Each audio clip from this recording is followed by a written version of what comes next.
Good morning, everybody. It is Wednesday, no, it isn't Wednesday, sorry.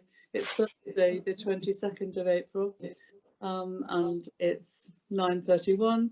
And I am Therese Evans, Councillor Therese Evans, and I am the chair of the planning committee.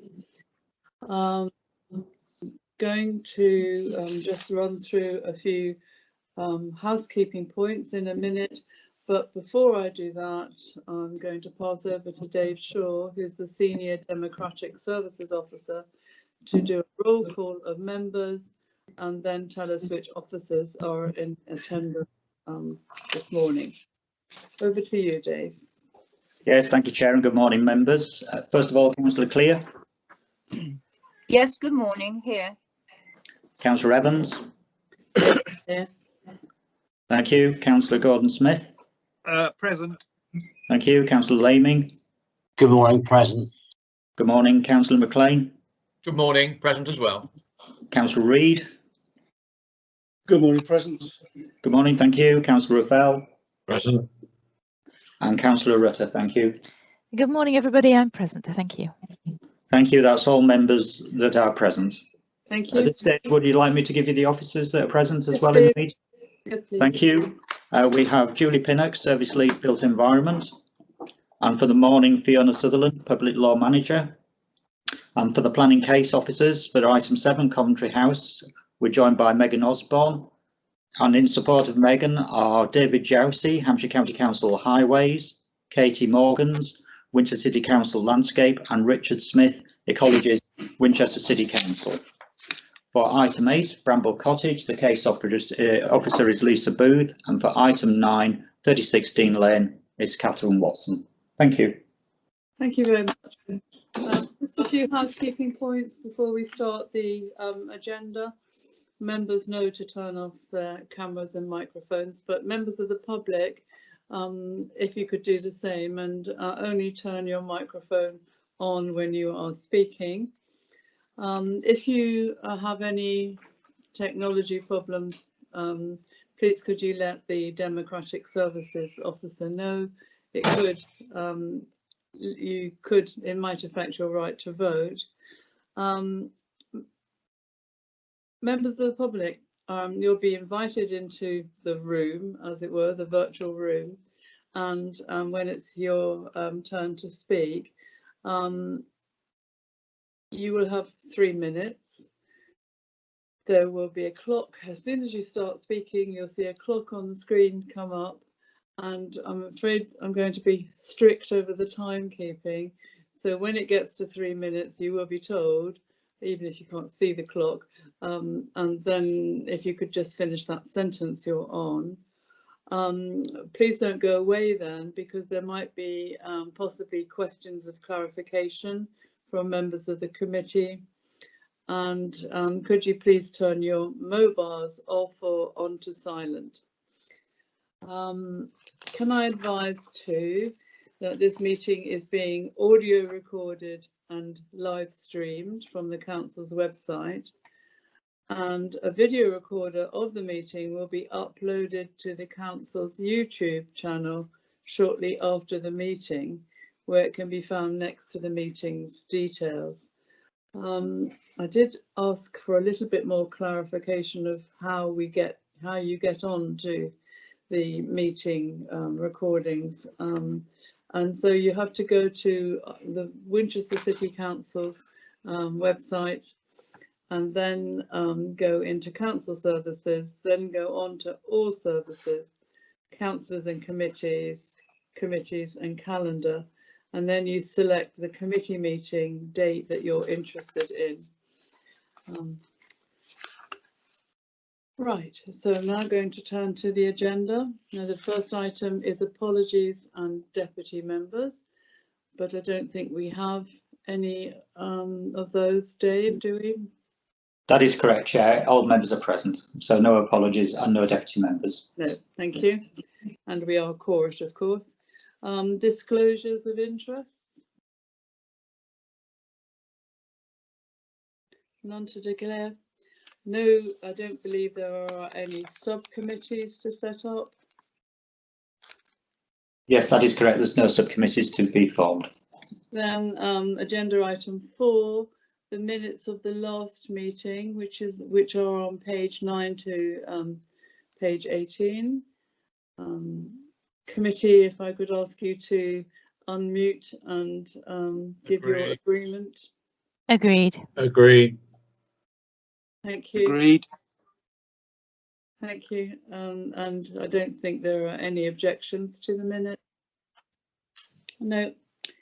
And so then similarly with the update sheet, could I please ask members to accept the update sheet as an addendum to the reports? Agreed. Agreed. Agreed. Thank you. Agreed. Thank you. So which takes us to item 7, which is Coventry House, Barfield Close, Winchester. And it's a case number 21/00219/4. The case officer is Megan Osborne. And I think Megan is ready with her presentation. So over to you, Megan.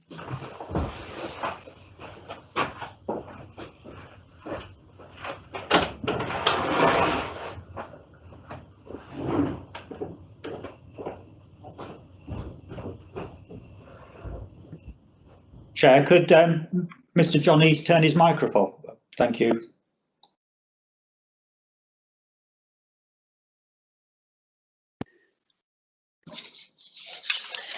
This application is for the erection of a multi-storey car park within the Bar End area of Winchester. This is a new slide that was not in your report pack. This shows the wider context of the site. The application site is shown here outlined in red. The blue area of the site is the South Downs National Park, which is approximately 20 metres west of the site. The conservation area is shown in the dotted blue line to the top of your screen. This is approximately 190 metres north of the site. There are a number of listed buildings to the north of the site as well. This slide is also new to your original pack. This shows an aerial photograph of the site. This is the site right in the middle of the screen. The leisure park centre that's newly constructed is approximately 75 metres away from the site. That's from boundary to boundary. This is the location plan showing the red line of the site. To the north is an existing industrial building. To the east, there are flats approximately 20 metres away, and beyond them are more houses and the new leisure centre beyond. To the south of the site is the existing park and ride, and to the west there are houses on Doman Road. The closest one is approximately 19 metres away. The River Itchen is beyond the houses on Doman Road. The proposal is for a multi-storey car park to provide 287 park and ride or park and stride car parking spaces. 16 of the parking spaces will be for electric vehicle spaces. An additional 33 spaces will be provided externally, 12 of which will be marked to use by local residents. The location of this car park is one that has been identified for park and stride, given it's within approximately 0.5 miles or approximately 15 minutes walk from the city centre. Therefore, it will be suitable for those working in the city and for visitors. Permission was previously granted on the site for a surface car park for 123 car parking spaces in 2020. The application was for the change of use of the site from BC to a car park. This shows the roof plan of the proposed car park. It is proposed to have 800 metres squared of photovoltaic panels on the roof. This plan shows the north and east elevations. The top is the north one. This is the elevation that will be viewed from the industrial building, and the eastern elevation to the bottom of the screen, which is the entrance into the multi-storey car park. The car park at its tallest point will stand at 10.2 metres. This is within the staircase. The main height of the car park will be the top of the parapet wall set at 9 metres. Green walls are proposed on the eastern and western elevations. This is on the eastern elevation here. And then the next slide shows the green wall on the western elevation. This plan shows the southern and western elevations of the proposed building. So the southern elevation is the elevation you'd see from the existing park and ride car park, and the western elevation is the elevation that sides onto Doman Road. The materials proposed are a mixture of solid panel cladding in a grey-brown colour, dark grey concrete staircase, a green wall system which supports plant growth, dark grey concrete retaining walls and a steel mesh. The non-reflective cladding will be provided in a dark brown colour that has been specifically chosen through the landscape visual appraisal review with consultation from the local planning authority. The installation of the dark non-reflective cladding solution along the southern and western elevations of the car park and sections of the north elevation will provide headlight screen, preventing light spillage from cars within the car park. This shows a section of the proposed car park. There is a over 5 metre level change from the ground floor of the car park down to the ground floor of Doman Road. There are considerable amounts of trees along this elevation here. There's proposed to be further tree planting along this boundary, along with a green wall, you can see here, along that elevation.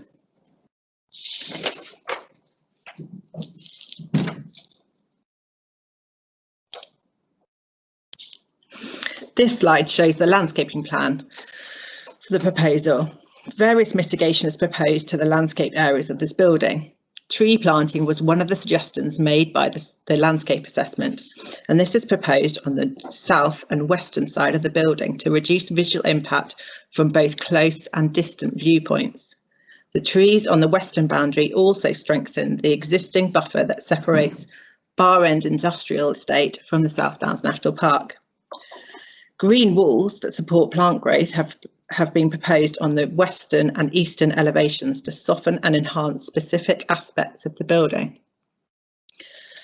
The proposed building would result in some impact from short distance views. However, the mitigation proposed, the material used and the landscaping proposed will mitigate against these impacts and result in a building that is acceptable in relation to the wider site and impact the character of the area as a whole.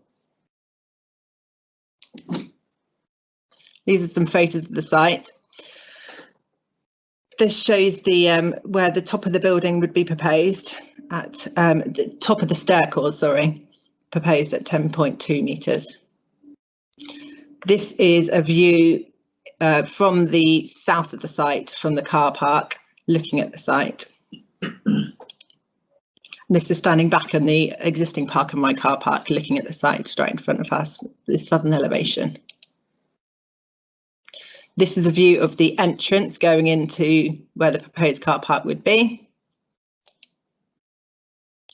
This is standing with the South Downs National Park directly behind me, looking towards the houses on Doman Road. This is one of the properties on Doman Road, and this is the bank of trees that I mentioned before, and the site is beyond this. This is standing on Doman Road.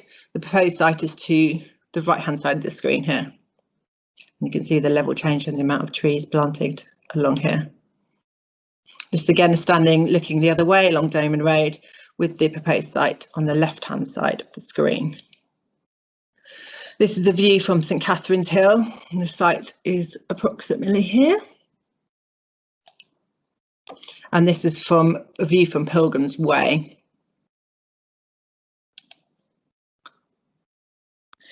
The principle of the use of the site of the car park has already been established, and therefore the assessment of this is on the impact of the additional car parking and the building itself. From the evidence provided, it's concluded that the additional traffic movements and car parking spaces are acceptable in relation to various policies, and the design, layout, scale and mass is considered acceptable in relation to the impact on the surrounding areas and in relation to neighbouring uses. There are no heritage assets on or near the site, and the building would not result in any detrimental harm on the wider setting of Winchester. Both the Habitat Regulations Assessment and Natural England conclude that the development would not result in any adverse impact to the surrounding sensitive areas. Therefore, the mitigation proposed, along with the information submitted, provides sufficient detail that is considered that the proposed development of the multi-storey car park is acceptable in relation to relevant planning policy. Thank you, Chair. Thank you, Megan. Now we'll move on to the public speaking list. And to start with, we have two objectors, Mr. Ian Ford and Mr. James Miller. Good morning to you both. Good morning. If you'd like to put your cameras on as well.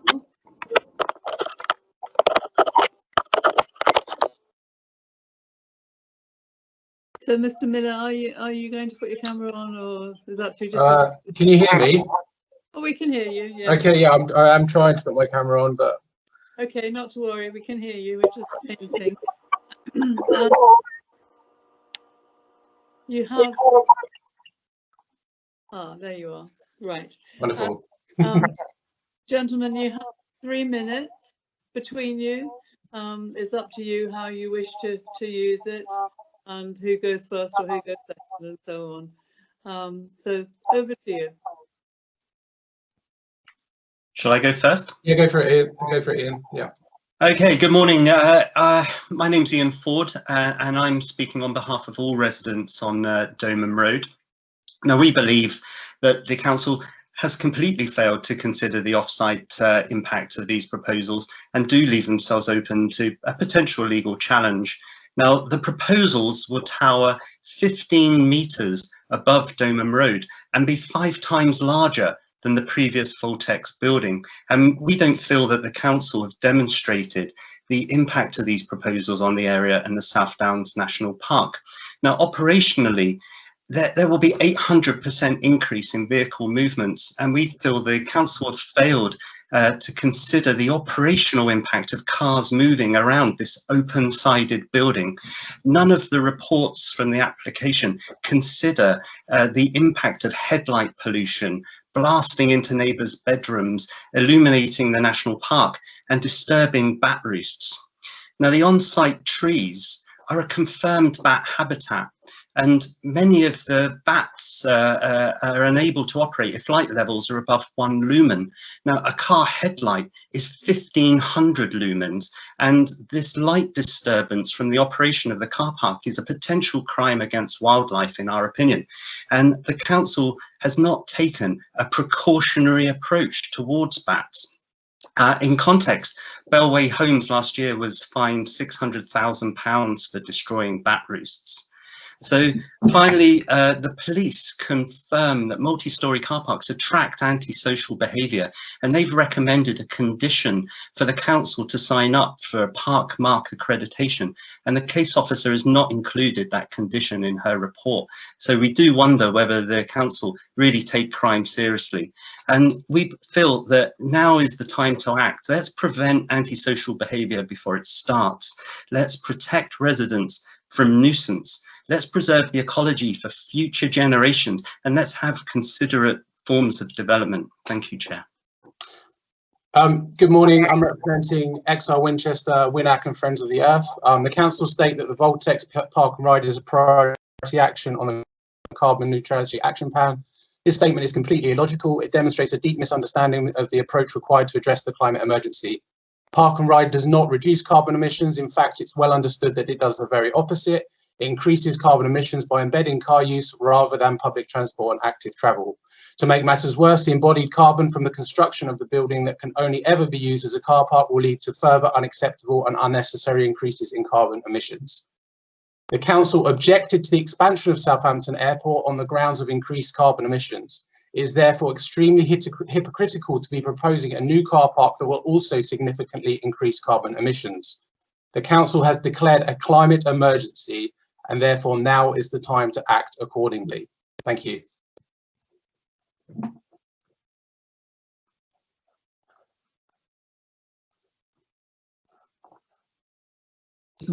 Councillor Evans, you're on mute at the moment.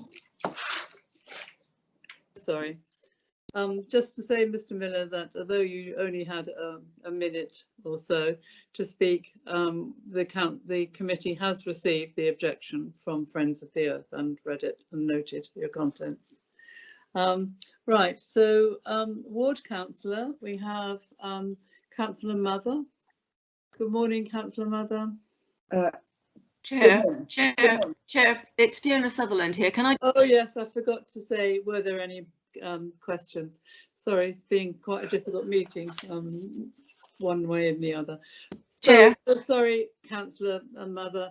Fiona, are you going to tell me off that I haven't? Sorry, you've forgotten to ask whether members of the committee have any questions. Thank you. I know I have. So, Mr. Miller and Mr. Ford, if you could come back in, and apologies, I forgot to ask the committee, did they want to ask any points of clarification from the two objectors?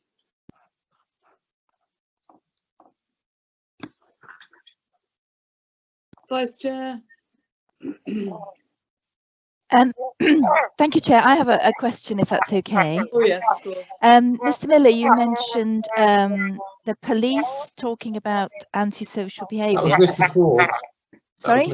That was Mr. Ford. Oh, was it Mr. Ford? I beg your pardon. Mr. Ford, you mentioned the police and antisocial behaviour. Was that specifically a report from the police on this application, or is that a general assessment from, you know, that you've picked up from what the police have said previously? No, it was in the police response to the public consultation. Okay, and did they make any recommendations about our hours of operation or how the council should? Well, they recommended that during closed hours that the car park should be locked up. Okay, well, we can ask questions of the proposer later about what they're proposing to do about those issues. Thank you very much. Thank you, and thank you, Mr. Miller. Thank you. And Vice Chair, are there any further questions from the committee? Yes, Chair, we have a question from Councillor Layming. Councillor Layming. Thank you. Mr. Miller mentioned the fact that he thought that the height of the building was going to be 15 metres, where the officers just told us it's going to be about 10 metres. Could we have a clarification on how that was arrived at? I think that was me again, Mr. Ford. The building will be 10 metres to the top of the lift shaft, and that's on top of a 5-metre embankment. So the combination of the 5-metre embankment and a 10-metre building on top of that totals 15 metres above Domham Road. I mean, that's the equivalent of a 5-storey building outside our front doors. Thank you. Chair, we have Councillor Mclean with a question. Councillor Mclean. Thank you, Chair. It's a question for Mr. Miller. Can you hear me okay, Mr. Miller? Yeah, I think we can hear you. Yeah. Just making sure Mr. Miller can, because he was having connection difficulties earlier. Mr. Miller, can you hear Councillor Mclean? Mr. Miller? Yeah, I am here. Can you hear me? Yes, Councillor Mclean would like to ask you a question. Please go ahead, Councillor McLean. Yeah, thank you. You made a point in your presentation about keeping vehicles out of the centre of Winchester. But my question, and you're also not liking the idea of park and ride at all because you feel they're not good for the environment. How would you have people travel from the greater Winchester district into Winchester to shop and enjoy the nightlife? I wonder if you could answer that for me. Well, actually, that's not what I said in my presentation. What I said is that park and ride is well established that park and ride entrenches car use because it makes car use more attractive. because it means people can easily drive to different cities and park on the edge of the city and then travel in. So it entrenches car use and does not reduce carbon emissions. That was the point that I was making. In fact, as it entrenches car use, it actually will lead to increases in carbon emissions. Yes, thank you. Councillor Reid. Thank you, Chairman. There appears to be audible problems. I'm having difficulty. I don't know whether other members are. There seems to be about 2 or 3 voices talking at the same time. There's a lot of feedback. I don't know why that is, because it's only me that's got the microphone on, and I'll turn it off now. Mr. Ford, can you? No, you've turned yours off, so I don't know whether that's where the noise is coming. Mr. Miller's microphone's still on. That could be it. Yes, because he's still answering questions, and we can't hear the noise, can we now? That might have been coming from Mr. Ford. Anyway, my question is to. Oh, sorry, Councillor Reid, did you have a question?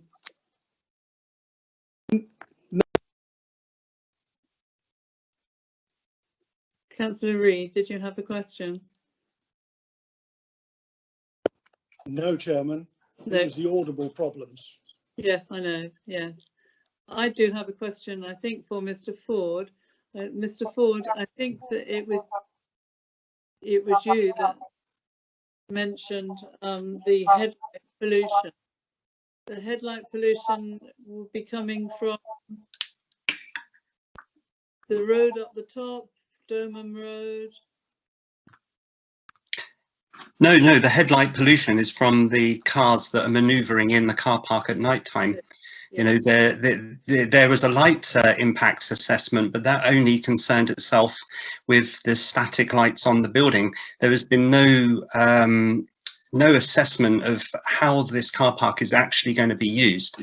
And if the cars are going to be allowed to use the car park at night, then surely there should have been an assessment of the impact of headlights on the surrounding area, especially as the building at ground level is at 5 meters above Domham Road. Even cars at ground level are going to blast headlights into the bedrooms of the houses on Domham Road. The trees are a known bat habitat, so you know cars on the higher levels are going to blast light right into the roosting areas of the bats, and you know no assessment of that has taken place. Okay, got it. Thank you very much. Vice Chair, are there any more questions for the 2 objectors? No further questions, Chair. Thank you. Thank you very much, and I'm sorry to the mix-up earlier on. So we now move on to the ward councillor, Councillor Mother. Good morning again, Councillor Mother. Good morning. Yes, I'm so sorry to interrupt. Don't worry. And when you're ready, you have 5 minutes. Thank you. This is a highly sensitive area. It bounds the triple SI of the Itchen Navigation and the Water Meadows, and it bounds the South Downs National Park. Winchester is quite exceptional in that this high quality country comes right into the centre of the town. Residents are proud of this and aware of their duty to protect the unique rural setting of the historic city. This is not just South Downs National Park, it's South Downs National Park coming right into the centre of the city, quite unique. Over the past few weeks, I've been made aware of residents' utter disbelief that there are very many representations against this coming from all over St Cross and Winchester and the immediate neighbours. Utter disbelief that this administration could ride roughshod over what they hold in such high value and put in an application for a multi-storey car park on this site. This multi-storey car park will have a significant detrimental effect on the residents of Domham Road and of and on the neighbouring SSSI, all for an extra 160 spaces that would be better provided in a less sensitive site. Built on ground 5 metres higher than Domham Road, this structure will have massive dominance over the buildings below, and its presence will completely transform the area.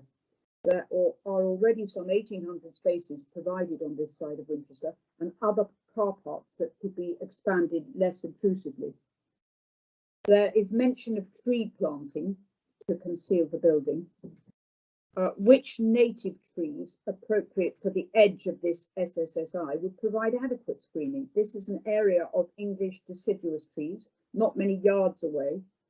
Very fine Caucasian wingnuts were removed as they weren't native. The noise and general business of a multi-storey car park with cars arriving, departing and manoeuvring will disturb the tranquility of the area. Headlights will be intrusive. The security lights will be intrusive. Indeed, the South Downs National Park Authority are concerned about this, as they are about the views from St Catherine's Hill and the Pilgrim's Way. These concerns, which are shared by local residents, are not adequately answered. Indeed, I don't think any of the concerns about the siting of this car park are adequately answered. That the lighting, we are told, is necessary and therefore permissible,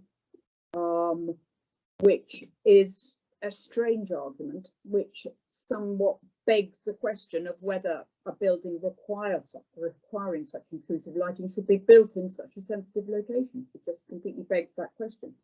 An argument is used that I've never heard before. The committee will see it there in the papers, but it's certainly there in the consultation responses online. The argument that it's acceptable to build a bad view if it partially obscures an even worse view. We're talking of the Biffa site and the views from St Catherine's Hill, etc.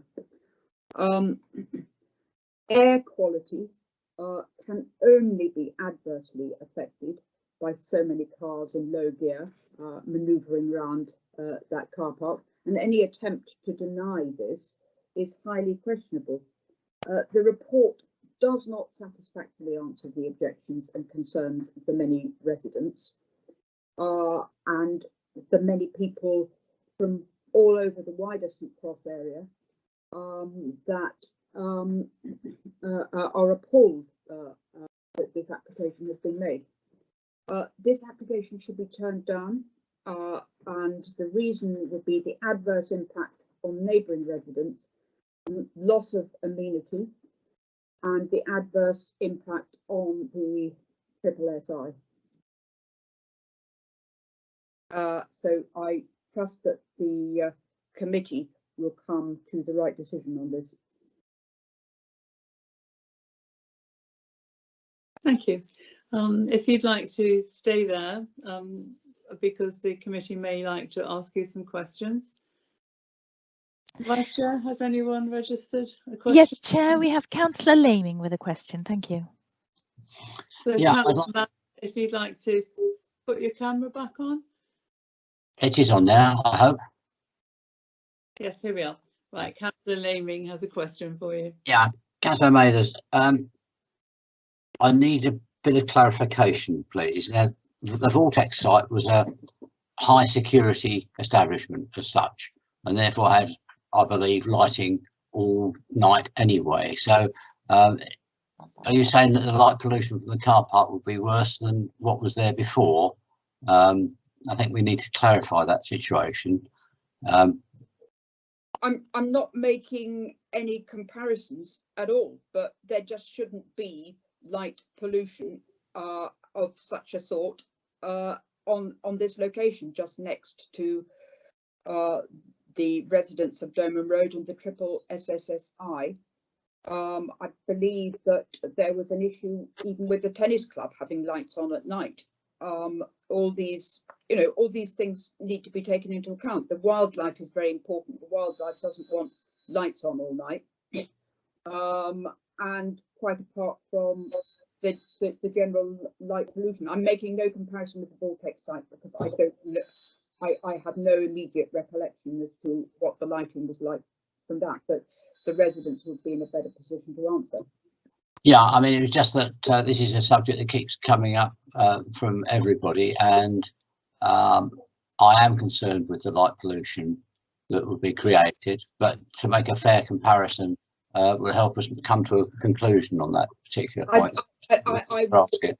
I would suggest that a security light on a Voltex building, which is nothing like the size of this car park, would be considerably less intrusive than lights all around a multi-storey car park. But I've been involved in high security establishments before. Usually the whole area is floodlit just to make sure that they can see anybody approaching. That's the reason for the question. Thank you. Councillor Layming, we're on questions to the public speakers. Councillor Rutter, are there any more questions for Councillor Mother? No further questions, Chair. No. Thank you very much, Councillor Mother, for coming along today. Thank you. Thank you. Right, the next speaker is the Cabinet Member, Councillor Martin Todd, and I can see him on the screen. Good morning, Councillor Todd. Good morning, Councillor Evans. I have a presentation which has been pre-agreed with officers. Okay. Can I include that? Yes, and I presume I just checked with Fiona that will take part of Councillor Todd's 5 minutes. Is that correct? Yes, that will be part of the 5 minutes, and provided the presentation's been approved with officers and as loaded, that's fine.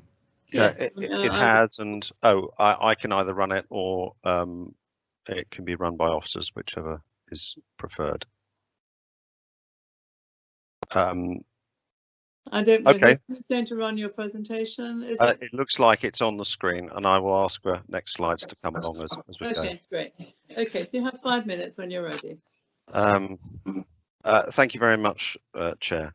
So some important issues have come up during the earlier deputations, particularly around scale and visual impact on the rural areas, and I also want to touch briefly on lighting and safety. Let's talk first about scale and visual impact, because this is a matter that is of real concern and something we've taken very seriously.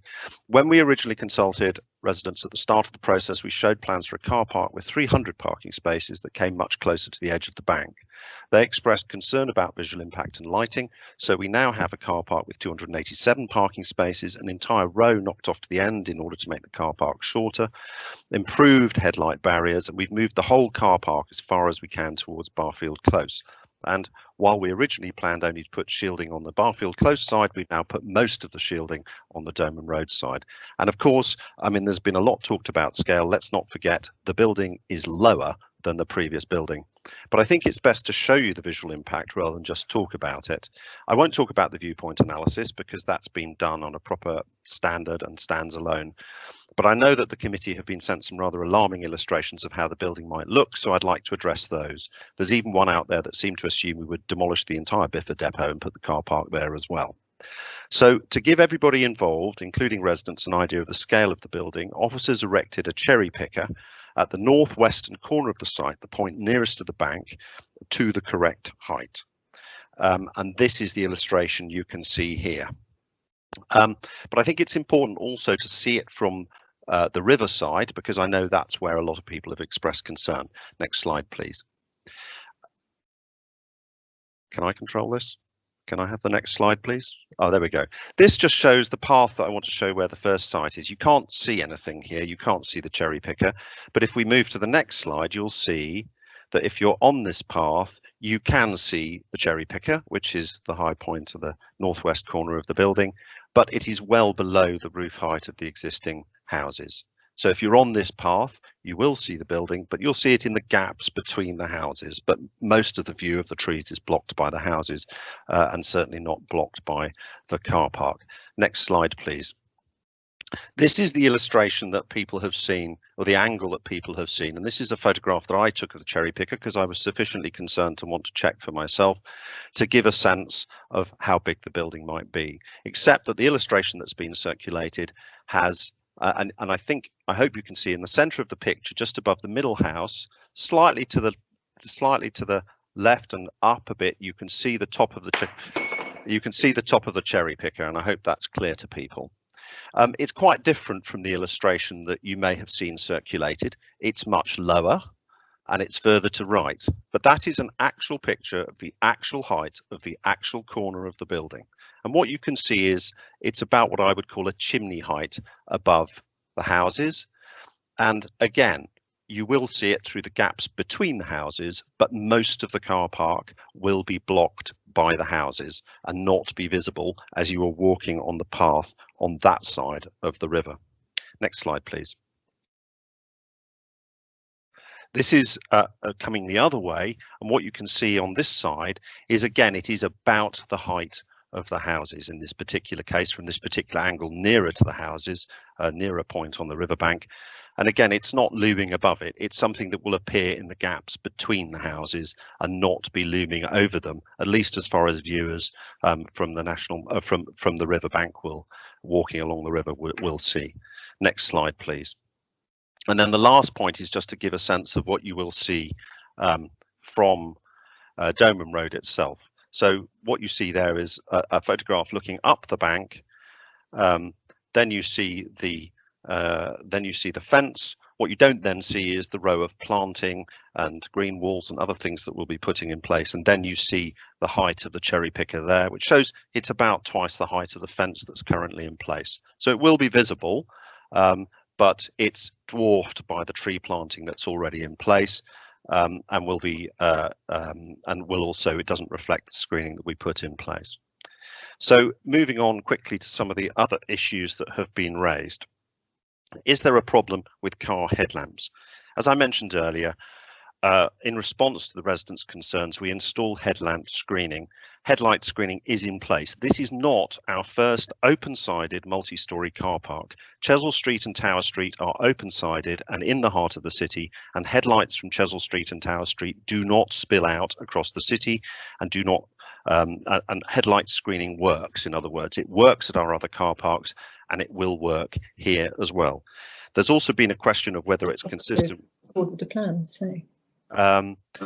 It's also a question of whether it's consistent with the movement strategy. I think I may be close to out of time. That's correct. The 5 minutes is now exceeded. Can I interrupt you there, Councillor Todd? You've had your 5 minutes, but there will be, I expect, questions for you from the members of the committee. Could I start? You've just mentioned headlight screening. Could you just tell the committee a little bit more about that? We have officers here who are specialists in the subject. Okay. So I suspect it's best that particular question best handled by them. Okay, probably the same for my next question. One of the objectors mentioned park mark. I know we've had park mark in the past. Yes, all our car parks currently have the park mark, and we would expect this one to have it as well. We have no, there would be no basis for excluding it from the park mark scheme. Okay, I do have other questions that probably best aimed at Mr. Hickman. Vice Chair, any other questions from members of the committee? Yes, Chair, we have three councillors wishing to ask questions. Councillor Reid, Councillor Mclean and Councillor Clear. Thank you. Thank you, Councillor Reid.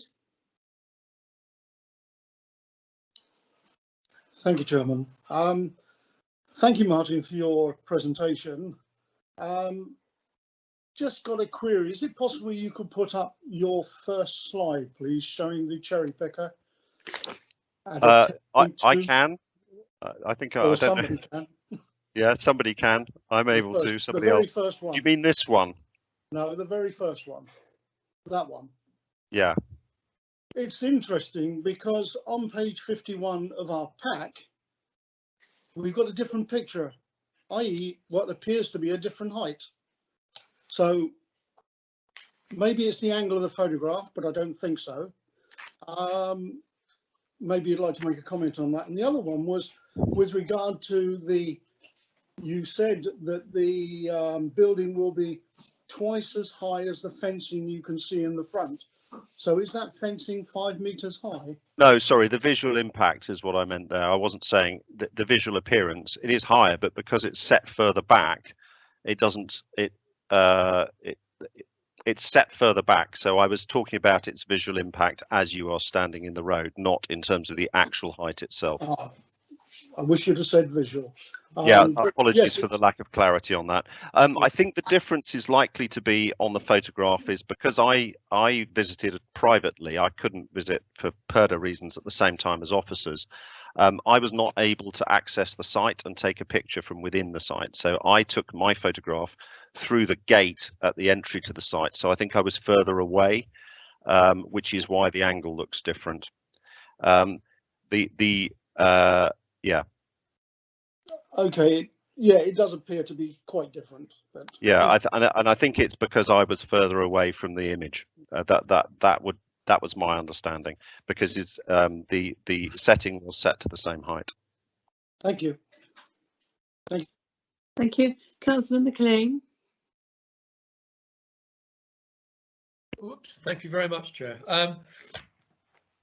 It's around the cherry picker images again, Councillor Todd. Good morning.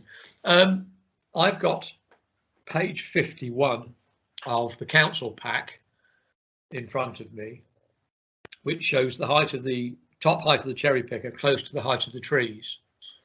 On the picture you've just had from your presentation, maybe this is perspective, I don't know, but the height of the cherry picker looks considerably lower than the height of the trees. So that's the first part of the question, if you could answer that. Yeah. The second part of the question is your photographs that were taken along the riverbank. You're pointing out that the height of the top of the cherry picker is actually very similar to the height of the houses. But don't forget, you're looking up from the riverbank through the houses up to the trees. And I think to say that they're the same height as the houses, I don't think that's fair, Councillor Todd. If you could possibly just expand on that as well. Thank you. Well, I was responding to the concerns that had been raised about visual impact. I think the officer who took the picture in the pack can respond, but as I said, I was quite some way away from the cherry picker. I couldn't access the site because I visited as a private individual and was taking a photograph through the gate, so at quite a further away distance. If I could just stop you, could we have that photograph put up on another screen while you're talking so members can just... Yeah.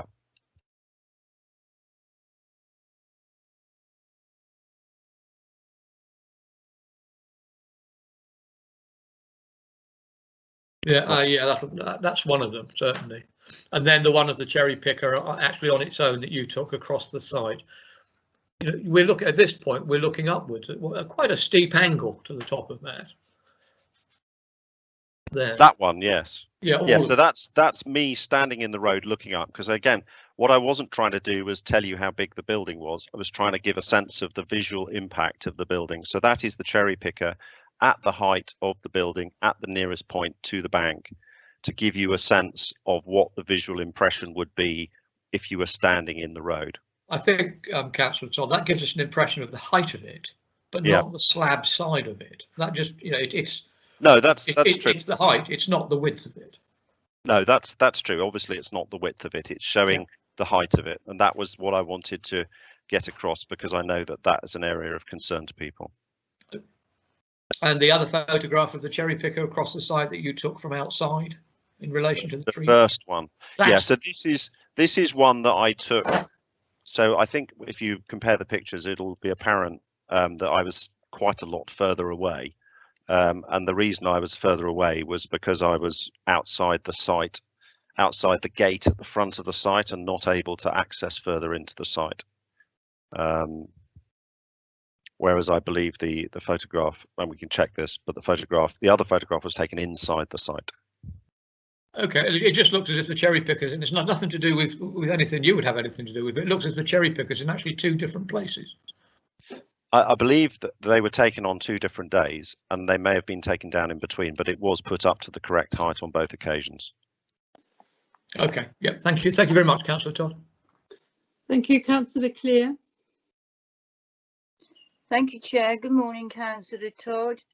Could I just mention about the movement strategy, because I know there are concerns that this particular scheme does not serve the declared aim of the movement strategy to reduce traffic in Winchester City, and I just wondered if you would like to comment on that. Yeah, no, I'd be happy to comment on that. I mean, firstly, I should explain that I am on the board of the movement strategy. I'm the Winchester City Council cabinet member responsible for the movement strategy, and I signed off the park and ride study in stage 1 report of the movement strategy jointly with Councillor Rob Humby, who is the county council cabinet member responsible for the movement strategy, and officers whose advice we take seriously tell us it's consistent with the movement strategy. Certainly my take is that it's consistent with the movement strategy. I think it's important when we think about the movement strategy, we have the objective of improving air quality in the centre. We have the objective of continuing to ensure that people visit and use our city and that it continues to thrive. And certainly the view of those of us working on the movement strategy is there is no future for the city which doesn't include visitors coming from outside to work, to enjoy our city centre, to enjoy our markets, our hospitality. We will be continuing to share our city with other people. And although I am personally very committed to supporting walking, cycling and public transport, I do not see a future in which a significant proportion of those people will not be coming in private vehicles. I hope sooner rather than later they will be zero carbon private vehicles rather than petrol powered ones. But the big population centre near us is the South Coast. That is where we expect most of the transport to be coming in from. And then the last point is we are committed as a council, as an administration, and I am a county councillor as well, need to make you aware of that, but also the county council's view is that park and ride plays an important role in intercepting that traffic and making sure that it doesn't go into the one-way system and the air quality management area. And so I absolutely see this as consistent with the movement strategy. Officers see it as consistent as with the movement strategy, and since I'm on the board of the movement strategy and sign off the reports on the movement strategy, I hope that can be given some weight in terms of whether it's consistent with the movement strategy or not. Thank you very much. Councillor Todd, could I ask a further question? Could you just talk to me about obviously this is tied up with the movement strategy, but the need for this car park? Yes, absolutely. I mean, there has been a full need assessment done as stage 1. It's called the stage 1 report of the park and of the Winchester movement strategy, and that shows that we continue to need park and ride to the south, as well as a new park and ride to the north, and potentially, if we can achieve it, a park and ride intercepting traffic on Eastern Lane as well. The long-term, the strategic commitment that the council has made, and I have actually asked for more specific timeline, is that we will be reducing car parking in the absolute centre, but our movement strategy is also clear that we want people to keep coming to our city, using our city and enjoying our city, and so that inevitably means the plan assumes a movement from the centre into park and ride car parks further out, and this one I think is likely to play a particularly important role because it enables park and walk as well. So it's a car park that will enable people it will intercept traffic on the way in from the south into the centre, and yet is convenient to walk in from there. And it's striking that Barfield Close, which is the existing flat surface car park next to it, is the most heavily used park and ride in the entire city. So there is definite need in this area. There's also the point, which of course is we are likely to see more traffic that we also want to intercept with people potentially using the leisure centre. So that has a role as well. So this is all about, the movement strategy is all about making sure we get people into our centre, but stopping cars getting into our centre. And this car park plays an absolutely vital role in that. Thank you. Vice Chair, are there any more questions for Councillor Todd? No further questions, Chair. Thank you. Thank you very much, Councillor Todd. Right, we move now to the supporters. Now, Catherine Bartlett is the agent. Good morning, Catherine. Good morning, Chair. Good morning. And then we've got Andy Hickman, who's the applicant. Good morning, Mr. Hickman. Good morning, Chairman. Oh, good, there you're there. And I understand that you two are going to be giving us the supporting presentation in the 3 minutes. And then you've also brought along with you a team of experts in various fields, and they will answer any questions that councillors might have. Is that correct? Yes, So that's correct, Chair. You two, you're sharing your 3 minutes. It's up to you how long you each have and who goes first and second and so on. So when you're ready, over to you. Thank you, Chair. Yes, I'm going to go first and then I'll pass over to Catherine. The deck car park application to increase park and ride spaces, as has already been said, is an integral part of the joint Hampshire County Council Winchester City Council movement strategy, and also supports the council's air quality and carbon reduction work. In order for the Winchester movement strategy to deliver change, we have to reduce traffic movements in and out of the centre, and park and ride is an integral part of that approach, along with improving other transport choices and seeking to discourage car movements through the city centre. The demand for extra park and ride space has been carefully assessed and validated by the County Council as Transport and Highways Authority. This application will also help to support COVID recovery over the next few years by providing park and stride and taking pressure off capacity restricted buses due to social distancing. In terms of management of the car park, the council's parking team would carefully manage this deck car park, as it does with other similar car parks, and has a good record of doing so, to ensure that neighbourhood impacts are minimised. It has full CCTV coverage, and we will have regular civil enforcement attendance. I can just say I can clarify the cherry picker height issues after we've finished in questioning, but I'll pass over to Catherine Bartlett at this point. Thank you. Thank you, Andy. Morning, Chairman and members of the Planning Committee. My name is Catherine Bartlett and I'm an Associate Town Planner at Stride Tregowan.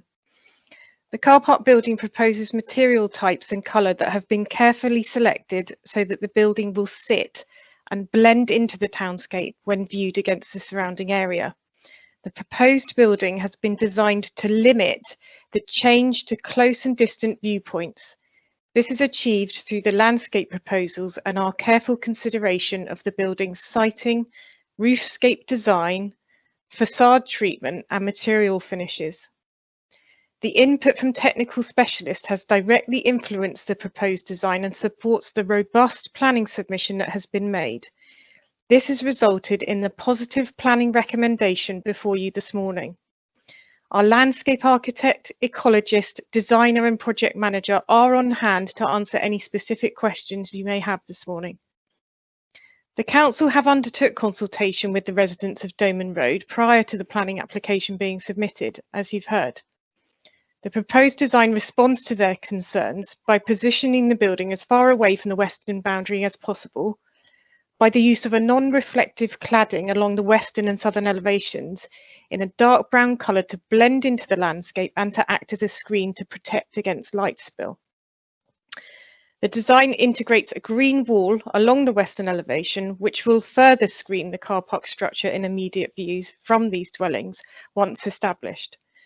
And it proposes additional planting and landscaping within the western boundary woodland strip, which will further enhance this screening. Yeah, I've got. Chair, that's the 3 minutes. Thank you. Chair, you're muted, I'm afraid. I am.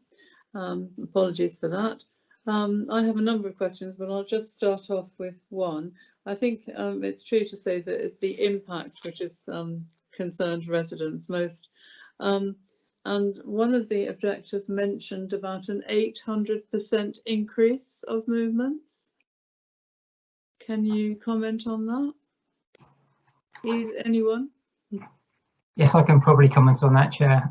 We've done a full transport impact assessment, which has been assessed by the County Council, and they're happy that the traffic movements can be accommodated on the highway network. I mean, effectively what we're doing is diverting existing traffic going into the city centre into this car park. That's the strategy behind it. And we can help manage that through the movement strategy. I mean, in terms of vehicles going in and out of the site, yes, there will be an increase, obviously, because we are wanting people to park there and then walk into the city from that point. but we have designed the car park very carefully. As has been heard, we do have full headlight screening, so you won't get glare like that going across. Thank you. And you mentioned about the colour, Catherine, but objectors have been sent a view, and I'm sure you've seen that picture of the building going across from below, from the car park, from the Doman Road and from opposite the river, and the brown seems to stick out in the countryside. Yes, Chairman. I would be very wary of accepting any visual representations of the suggestion of how the car park building will appear unless these have been produced in accordance with the Landscape Institute technical guidance, which, as far as I understand, that visualisation has not been. I wanted to also clarify the confusion over the cherry picker images. The cherry picker image shown in Megan Osborne's presentation was set at a height of 10.2 metres, which is the maximum height of the stair core. The cherry picker image in the image shown by Councillor Todd is set at a height of 9 metres and at the position that the building will be at the northwest corner of the site. So the cherry pickers in those images are at different heights. The first one is the maximum height of the car park at the stair cores. The second image is the main height of the parapet level and the height that the car park will be at that specific location that the cherry picker was pictured at. So in the images that Councillor Todd showed you, the image of the cherry picker through the houses along Doman Road, that is the top northwest corner of the car park building. That's what that cherry picker top marks. So I hope that clarifies the confusion over the images. Right, we'll wait and see. I found myself a little confused over that.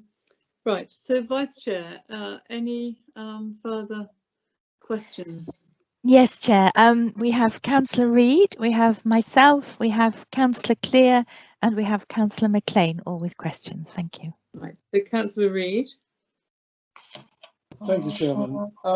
Thank you to Andy and Catherine for your presentation. This is possibly the most sensitive area of Winchester, immediately adjacent to the SSSI and the Southdown National Park, where we do have lighting issues.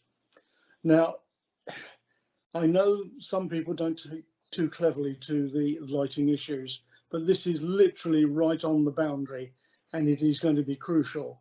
What I find difficult to understand is that this building has been planned so perfectly with no question of actually digging into the 5 metre hillock that it sits on. Now, if that had been done, then the actual height of the building that would be shown to the public would be only 5 metres high. So why was not it ever considered to dig in at least one of the layers? Thank you. Is that to me, Councillor Reid? It's to whoever wants to answer it. So you're asking why we haven't considered excavating in order to dig down. That's probably a question best answered by Andy. If I can pick up on the issue of lighting, our lead designer Michael O'Byrne is on hand to respond to the issue specifically, but as you are aware, the planning application has been supported by a full lighting assessment, and the lighting design has been considered in light of the South Downs National Park planning policy, and our ecologist is also on hand to respond to the concerns of lighting in respect to protected species. If Sophie perhaps can just back me up, my response in terms of the concerns to bats is that the woodland strip on the western boundary is a corridor for bats. Yes, that's it. It's a wildlife corridor, known wildlife corridor for bats, and therefore, I understand that there's been concerns raised with regards to that bat surveys being conducted there. What we've done is we've taken a precautionary approach, as all the trees and the woodland boundary is being retained and protected throughout the works, as well as further enhancement going on. So therefore, the wildlife corridor that bats will be using for commuting to the wider landscape will be retained and protected. The lighting scheme was designed in recommendations with regards to the bats, and along that western boundary there is no increase above 1 lux level, which is, with regards to bats, is protecting that sensitive commuting habitat. Okay, Councillor Reid. Thank you, Chair. Yes. So, Councillor Rutter, thank you, Sophie. Well, I assume that Andy is going to answer the part that wasn't answered.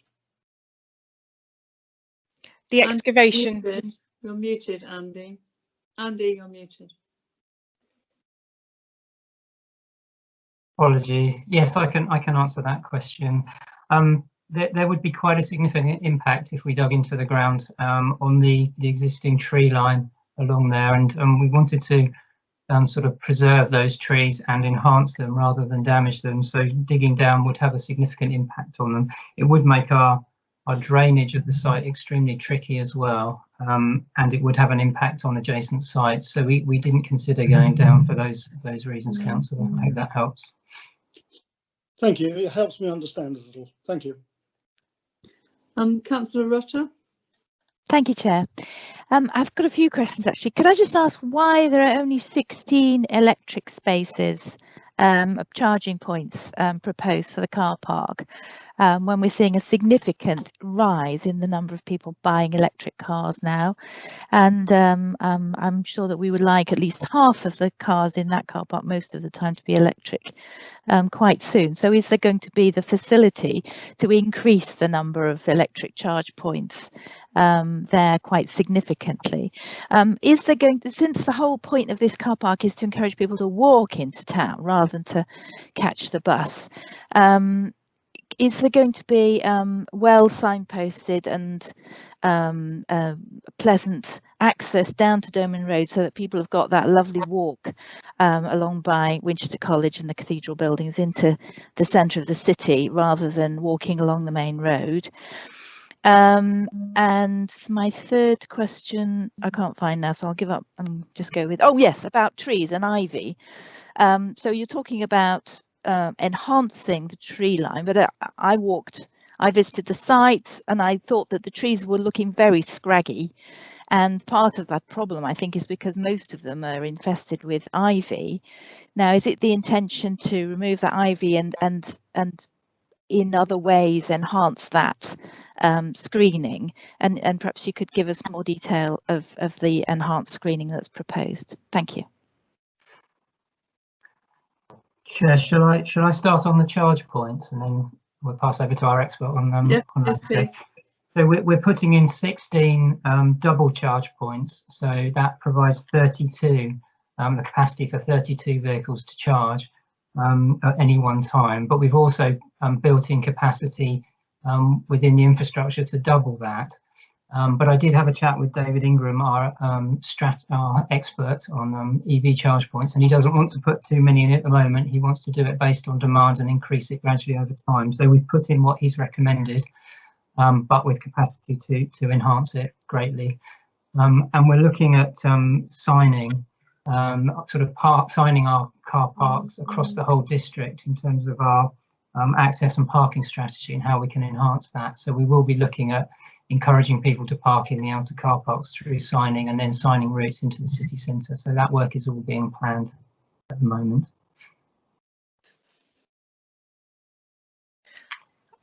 Just to follow up on Andy's points, Councillor Rutter, in terms of your question regarding wayfinding and footpaths, my understanding is there has been a footpath installed to link Barfield Close to Doman Road, as part of the movement strategy that flowed from the Winchester Leisure Centre designs. So though that's already in place to enable that walking route into the city centre. And if I can either ask Katie Morgans or Sarah Jones Morris to comment upon the trees within the embankment and how that will be enhanced and protected over time. Hi, I can try and make as many comments as possible. I'm Sarah Jones Morris. I'm the landscape architect working on the project with the team, and I know there were some comments raised about the woodland boundary. There are some recommendations that are set out in the arboricultural report that was submitted as part of this planning application, which will be followed. But in terms of the actual proposals we're putting forward on the woodland boundary is to improve and increase the diversity of species that are there, because that's very important at the moment, particularly the amount of disease we have in the area. And it's an important part of the sort of longevity and stability of that slope too. And I would just like to inform that by increasing that diversity, it's not just to do with the visual landscape impact, but it also has benefits in terms of biodiversity as well.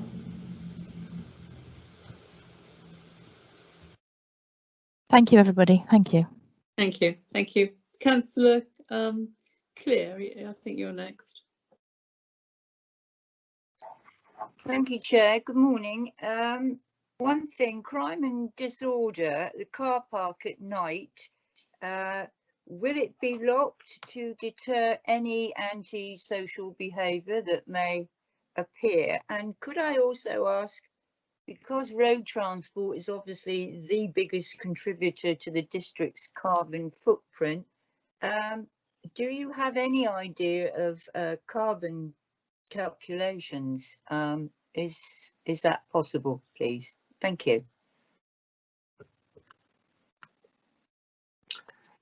Would you like me to try and answer that, Chair?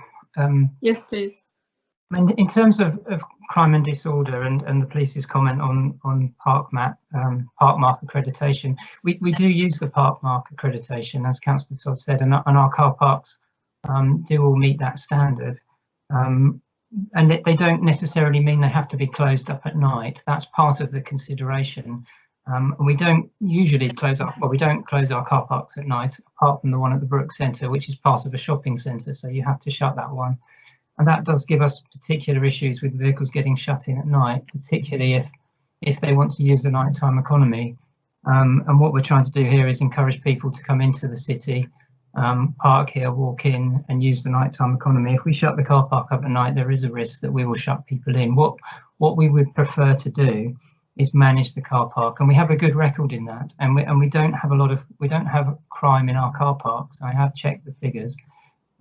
We do have very minor issues which we manage, and we manage that through having CCTV, and this car park will have good CCTV coverage, and it will be monitored 24/7, and we'll have regular visits from our civil enforcement officers to make sure that the car park is being used in the correct way. So we would prefer to manage it than close it down at night if possible.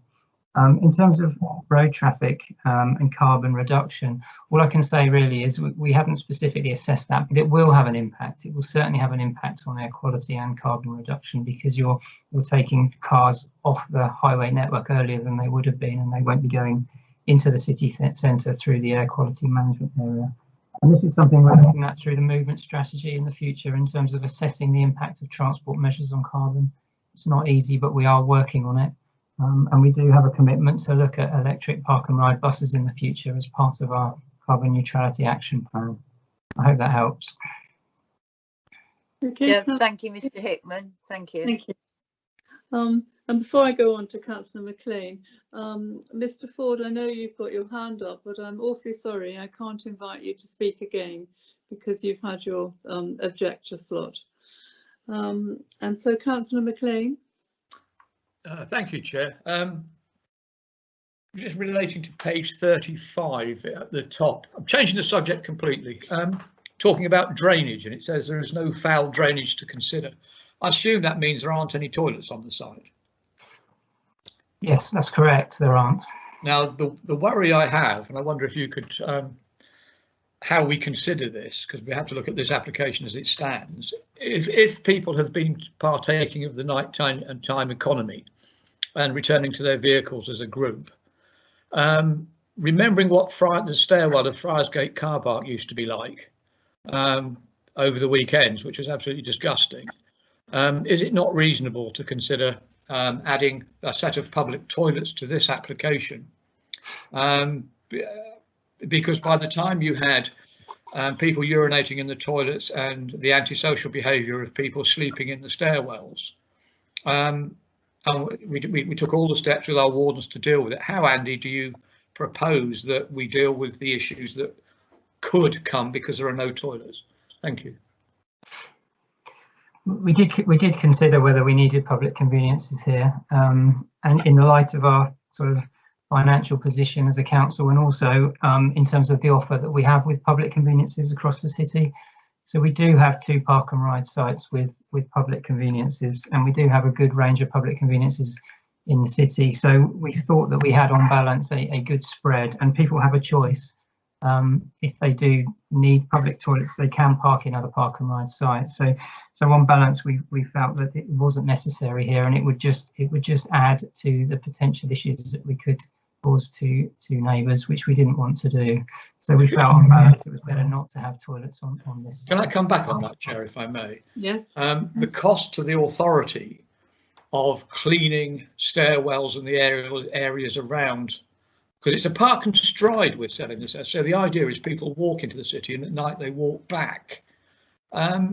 You could end up with people getting, quite tired and quite full, and the beer's worked its way through. Where do they go? And if we're not putting a toilet in a public car park, reasons of expense, we're going to spend a small fortune cleaning it up every Monday morning. I wonder if you can come back to that. I'm trying to dig out of you the real reasons for not putting a toilet in. Those are the real reasons. We do think we've got a good enough provision elsewhere. We do have toilets at Cheswell Maltine, we do have toilets at Abbey Gardens, so that it is en route into the city centre. So we really did feel that we didn't need them at this site. And if people do have particular needs or issues, they could choose to park in St Catherine's, which is just up the road, which does have public convenience. Sorry, Chair, if I could just, people will have already parked there, Andy, that's my point. They didn't at that point think they were going to have to go somewhere else to have a pee coming back to their car. I'm sorry, Andy, it just doesn't stack up. Yes, Abbey Gardens is just around the corner, of course, Councillor Mclean. Not if you've walked to your car, Councillor Evans. Pardon? Not if you've walked to your car, Councillor Evans. No, this is true. But normally you have some warning of when you need to use the toilets. And so you're obviously not a beer drinker, Councillor Evans. Pardon? I said you're obviously not a beer drinker. You've asked the question, valid question, and Mr. Hickman has answered it to the way that it was thought out. Vice Chair, are there any more questions? Yes, Chair. We have 2 more councillors with questions, Councillor Layming and Councillor Reid. Thank you. Councillor Layming. Yeah, I've got 2 questions, basically. One is about the light pollution on the bats. So the light pollution measured as it is now, or when the Vortex site was originally operating. And the second point that I'd like to come to is the surface runoff water. How are we going to ensure that none of that ever gets onto the Itchen navigation canal? Michael O'Byrne, would you be able to respond to Councillor Layming's query on the lighting and explain the lighting proposal, please? Hi, Councillor Chairman. My name is Michael O'Byrne. I'm UK Head of Design for Goldbeck Construction and Design Manager for this project. With regard to do you want me to talk about the drainage first? If you could talk about the lighting. Lighting, first. okay. Thank you. We had a lighting design report produced by our consultant, DDA Consulting, which was submitted in as part of the planning application. We since had a question about that from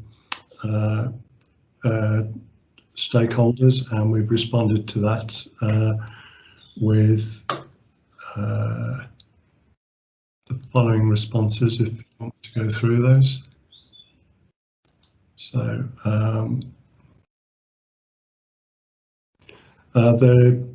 Each parking level will be provided with switchable luminaires that will be controlled from movement detectors at each car park level. So if there are no cars moving with the car park, they'll dim down to 10%, and at night they'll automatically dim down to 10% of their value. As this is a car park that's park and ride, the nature of the design and usage will result in the car parking lighting being dimmed for most of the night. The perimeter lighting at the top of the building is obscured mostly by the cladding. The remaining perimeter lighting to level 2.5, which is the top level, the columns are mounted at 3 meters in line with the cladding along the northwestern elevation. The lighting between levels 2.5 and 2 are mounted on PV roof edge structural steel via a stub column to provide lighting to the central area of the car park and associated roadways.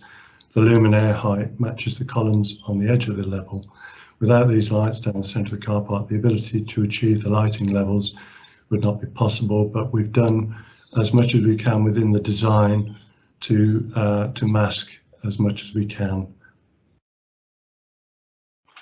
That's great. Thank you, Michael. Sophie, would you just be able to pick up on the lighting with reference to bats, please?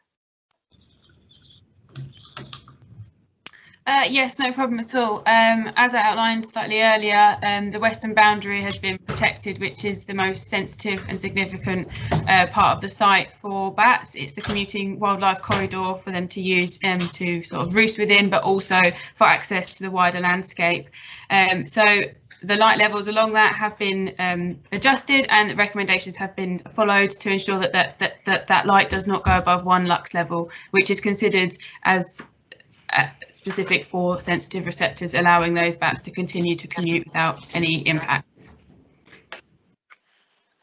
Thanks, Sophie. Thank you. Is that it from the experts? The question about drainage, I think, Chair.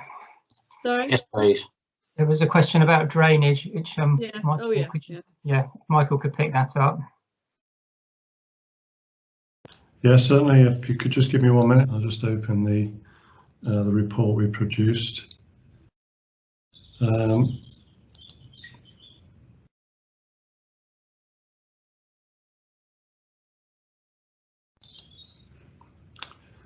had a query from Natural England on the drainage strategy, and we responded as follows, and upon receipt of this response we've had no further objections. We attached the drainage strategy report as part of the planning application. As part of this, we split the catchment into two catchment pits to avoid overwhelming the bypass separator. We've proposed to treat the surface water runoff with the use of these bypass separators and catch pit manholes prior to discharging into proposed cellular soakaways. So there shouldn't be any rain runoff from the site whatsoever. Okay, Councillor Layming. Yes, thank you, Chair. Councillor Reid. Thank you, Chair. It's just dropping back to Councillor Rutter's question with regarding to the EV units. It's nice to hear that there are 16 multiplied by 2, 32 on site, with the possibility of more being added.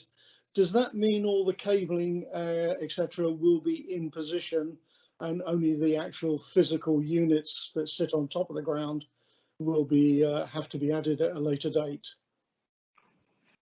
Yes, that's correct. We put in the infrastructure to double the number, Councillor. And are these all going to be located in one location or spread out across the various levels? Well, I think the idea is to put them all on the ground level for the time being. So that's where the infrastructure is going in, yes. Thank you. Thank you, Chair. Thank you. Councillor Rutter, any more questions? No further questions, Chair. Thank you. I have 3 questions of clarification, really. The lighting, Mr. O'Byrne, I think you're the expert there. So you were saying that if there are no movements, the lighting goes down to 10%. So is the lighting on all day and all night, or is it only 10% in the daylight? Because presumably in the daylight you don't need so much lighting. There are movement detectors and light detectors, so the lighting only comes on when it's required. So obviously during the day it will switch off, and the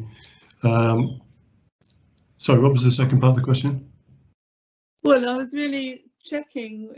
The 10% is if there's no movement at all, if there's no cars, but that's only at night, is it? Because you just told me that that's right. No lighting in the day. Yeah, sorry. Yeah. So it's a requirement of Parkmark and British standards for lighting. I see. That there is a certain amount of background lighting to provide users of the car park who might have be on their way back to the cars when they arrive on site, that it isn't in complete darkness, that it gives you passive reassurance.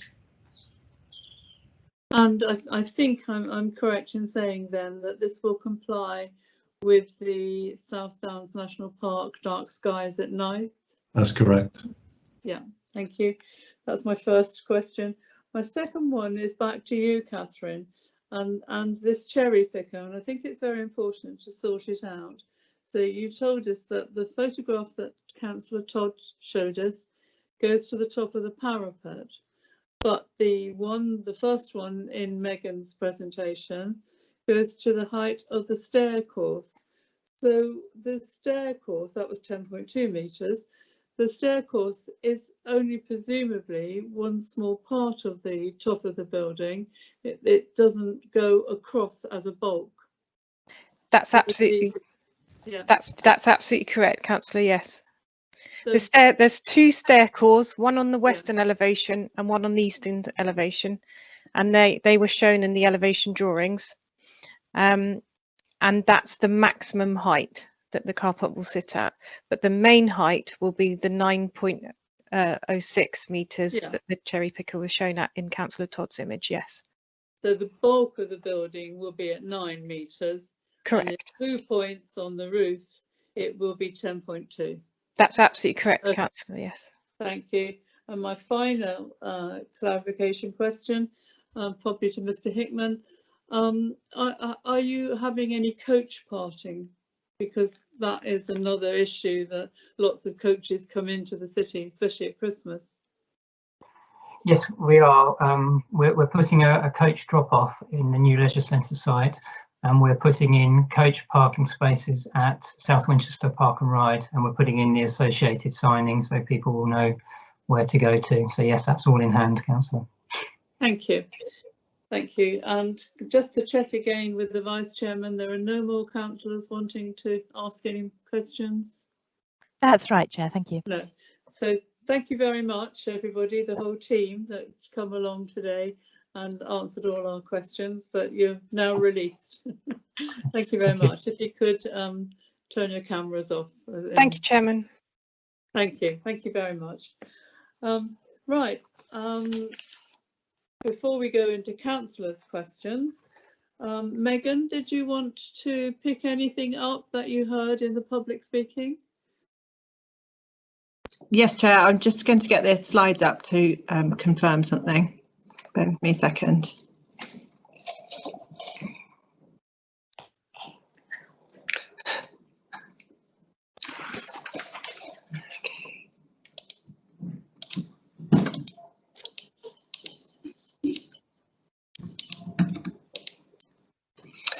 I'll just show you the sections of the proposed building again in relation to Doman Road. So there's a 5 metre level change, and there was talk about the screening along these elevations. Actually, if we go back to, can you go back a few slides to the, that just one. That's it. So this is the western elevation, which would be along that boundary with Doman Road. So the dark area is the cladding that's proposed, which is a non-reflective cladding, which will screen headlights, preventing light spillage from the car park. The central grey area that you can see here is the stair core, and then the green wall here.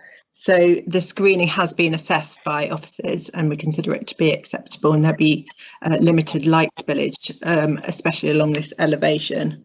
The lighting proposed, let's go to the section. The lighting proposed will be no higher than the parapet wall of the roof of the proposed car park. And the lighting is proposed to be downward facing to protect any light spillage from those lights. Just to clarify the height as well, so the highest part of the building is, as I said, 10.2 metres from the stair core, and it drops down to the parapet wall height, which is just over 9 metres on the parapet wall, and that is a relationship with Doman Road here, which is set back considerable amount. And I think I said in my presentation, it's approximately 19 metres from the side of the building to the nearest house on Doman Road. Thank you, Chair. Thank you very much for that clarification. So members, I think we'll start, we'll probably go through all the chapter headings as they are, because it's quite complicated. So principle of development, first of all, page 23 and 24 and 25. So questions on, I'll start the questions while people get those questions to the Vice Chair. Megan, this site was given permission for a park and ride, but with half the number of the car parking spaces that is now in this application. So and it has been stated in the report that because it's had a permission to be park and ride, then this is a permissible application. But surely the use of the two are quite different. Yes, it was permitted before for 123 car parking spaces. I just wanted to make the point in my report, I think that I was leading to, was that the change of use from the original use of the building has already been considered and accepted, and therefore this is an uprise of car parking spaces on the site. So we didn't therefore need to consider the policies that consider the loss of the economy. Thank you, Chair. Thank you. Even though there's double the number of car parking spaces now being proposed. Yes, it was just a different use of policy, which I was alluding to. I see. Yeah. Thank you. Vice Chair, any questions on principal development? Sorry, yes, Chair. Councillor Reid has a question. Councillor Reid. Thank you, Chairman. Under CP10, as marked on page 24, it says to reduce demand on the public transport. As we've heard, this is going to be a site that is close enough that the general person will be able to walk. However, there are an increasing number of people who possibly will need transport. Is it viewed to look at our public transport arrangements that currently finish quite early in the evening to extending the times of public transport, if not only on a reduced service, like a nighttime service? Thank you. I'm not aware of any changes to the existing park and ride, but there is the park and ride car buses that I've stated in my report run particular times. 6:30 they start in the morning and 7 o'clock on Saturdays, and the last one is 7:30 on weekdays and 6:30 on Saturdays, but I don't know if there's any review to change that. Sorry. Yeah, as I said, a reduced bus service in the evening one would be possibly more complementary to people parking their cars so far away. Thank you.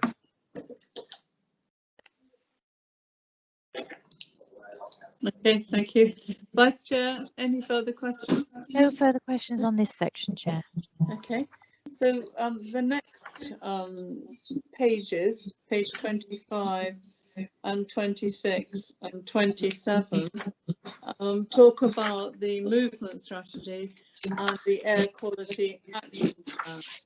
So any questions on that?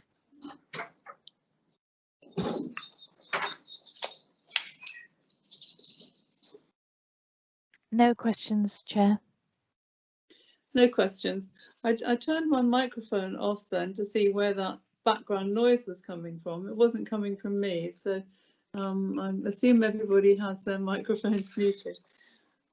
Right, so now we come to page 28, design and layout.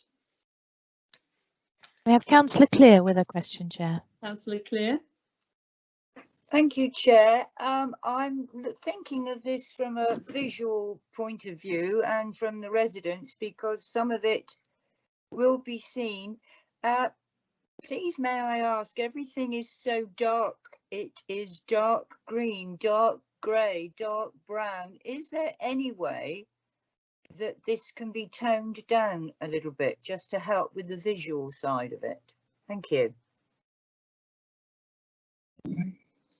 Thank you, Chair. This has been assessed by officers, and the landscape visual appraisal that was submitted, and we considered that the dark colour was most acceptable for the visualisation and long distance views against the backdrop that currently stands in this location. Thank you. Thank you. Thank you. Yes, Chair, we have Councillor Mclean. Councillor Mclean. Thank you, Chair. Again, if I may just try and pick up on the lack of toilet facilities in the building. I wonder how much, that's a lovely smile, I wonder how much thought was actually given to putting a toilet block of some sort in there for the I was going to say the convenience of the users. That would probably be a very good way of putting it. I wonder if you could answer that for me. Thank you. This is not part of the application and therefore hasn't been considered. Thank you, Chair. But I think you. If I can come back, Chair, I think that's really why I'm asking the question, because it's not part of the application. Why wasn't it? Well, I think you heard from Mr. Hickman, who's had his say, that it was considered and rejected. It's a difficult issue, isn't it? You know, we are in sort of recovering pandemic situation, and if the need arises, possible, I'm sure it will be considered. I've got a question. What was it now? Oh yes, I wanted to ask. No, mine's on the next one. So, any more questions on design and layout? No more questions on this section, Chair. So now we move on to the impact on the character of the area and neighbouring properties, page 28 and 29. I wanted to ask Megan about the green wall. I couldn't, and forgive me if I'm wrong, but I couldn't see a condition about the green wall. You get the presentation up again. I've got some photos. Sorry, I've got some photos that I can show you of green walls. Yeah, I couldn't know, but it's the lack of conditions that possible. Yeah, there aren't any specific conditions relating to the green walls, but the plans with the green walls located on them have been conditioned, and therefore they have to comply with the plans submitted as part of this application. I have experience of living walls in my ward, and first of all they were specified at a certain height, the plants, and they never went in at that height, and surprise surprise they never survived either. So green walls do require maintenance, and don't we normally put a condition saying that the living wall has to be maintained for a certain amount of time in order that it gets established?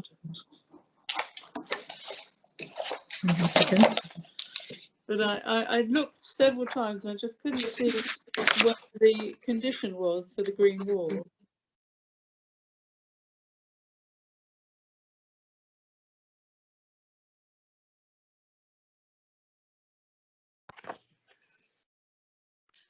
Oh, so there is a landscaping condition, condition 5, which requires for a period of 5 years after the planting of any vegetation, that these species should be replaced if anything is dead or died off.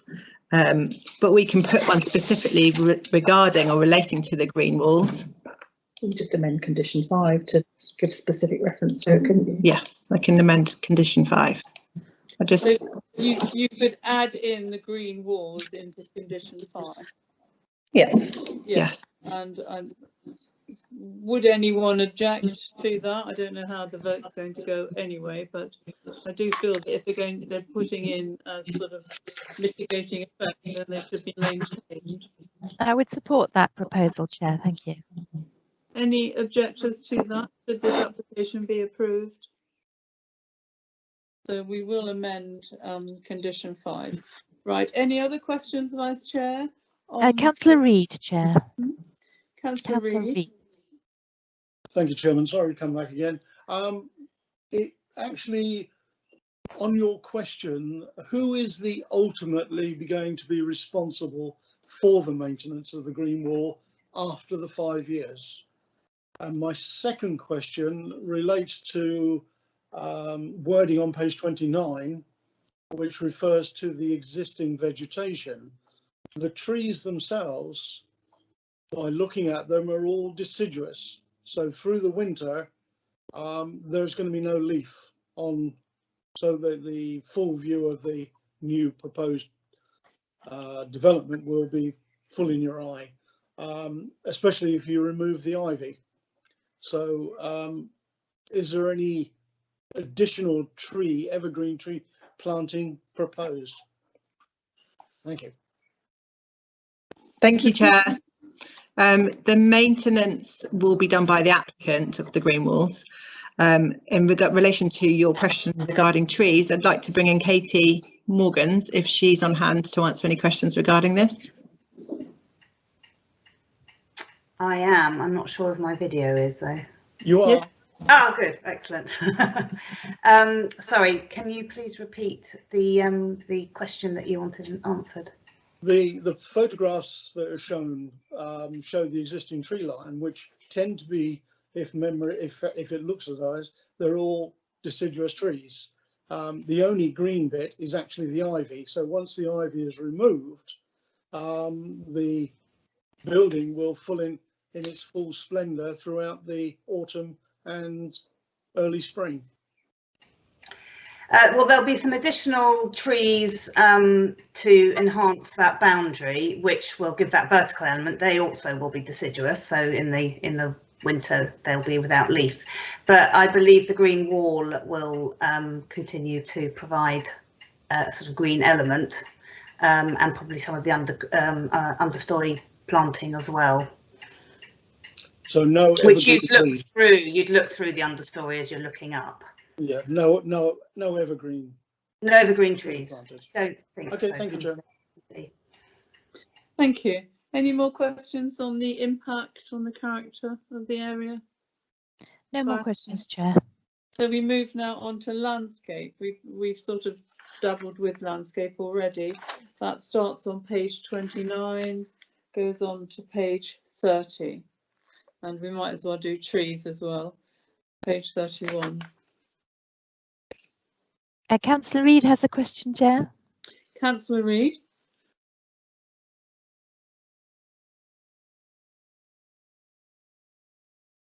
Councillor Reid, question on landscape? I forgot to go back and switch on. On page 30, it deals with the dark matte finish. Members who are around when we used to do telecommunications will understand this question. We were always advised to paint something a particular green, which actually looked brown and stood out like a sore thumb. Is this going to be exactly the same? Because if you put brown in amongst a green background, it does not blend in. Thank you, Chair. Megan. Thank you, Chair. This is a different colour to the one used for masts. if there's anything Katie would like to add regarding the colour and the visual impact, then she can add it now. Katie?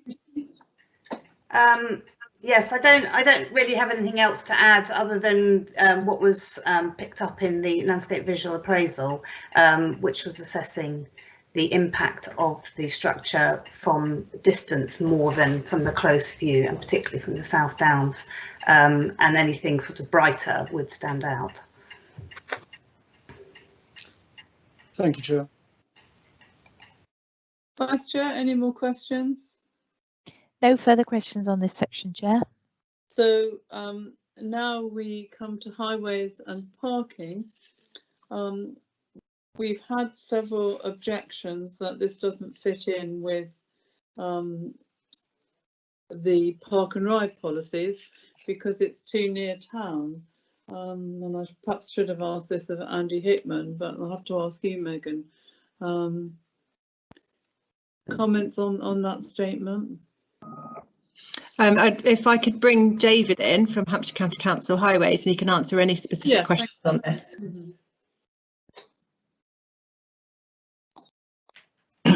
Hi there. Hello, David. Thank you for coming. Did you hear my question? I did. The whether it aligns with the Winchester movement strategy is being well covered by previous people. It does fully align with the movement strategy. The movement strategy is about reducing city centre traffic, and the park and rides will enable that to be achieved. Is it because it's not a park and ride, it's park and stride? I think that's irrelevant here. It's users of this proposed location will be able to use either bus or walk-in. It performs the same purpose. It's taking trips out that would have an end destination within the city centre, and therefore is contributing towards the objectives of the movement strategy to reduce city centre traffic, improve air quality, enable us to be able to reallocate road space within the city centre to other uses. It would be useful if you answered any questions the committee might have, but is there anything that you want to tell us before we get to the questions? I don't think so, no, nothing more to add. No, okay. Vice Chair, any questions on highways and parking? No questions indicated, Chair. Okay, thank you. So Chairman, I did put a question in. Right, Councillor Reid, which has obviously not been picked up. It refers to the people walking into town from this 1 kilometre site. Has any survey been carried out with regard to the current walking service to and from the town? Is that you, David? I don't fully understand the question, Councillor, Well, sorry. The car park, the proposed new car park is going to be very much adjacent to the existing one. Do we know, i.e. has a survey been carried out to find out what proportion of the users of that car park walk to and from and do not use the park and ride bus? I know that Winchester City Council do collect that data. I haven't got that to hand right now. I don't know whether one of the Winchester City officers does.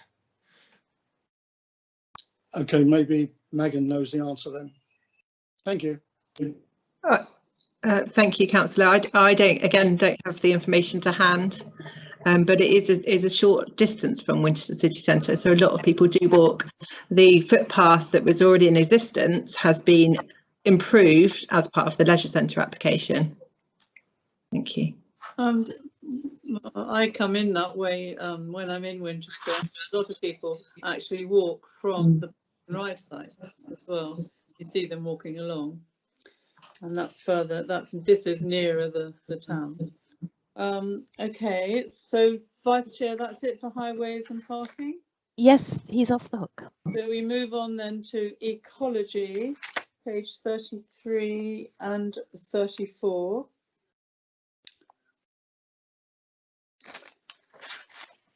We have asked several questions on ecology, especially for bats. There are no further questions indicated, Chair. Okay, thank you. Then page 35 until the end of the report, which covers drainage, noise, and then there's equality and conclusion, or any questions on the conditions.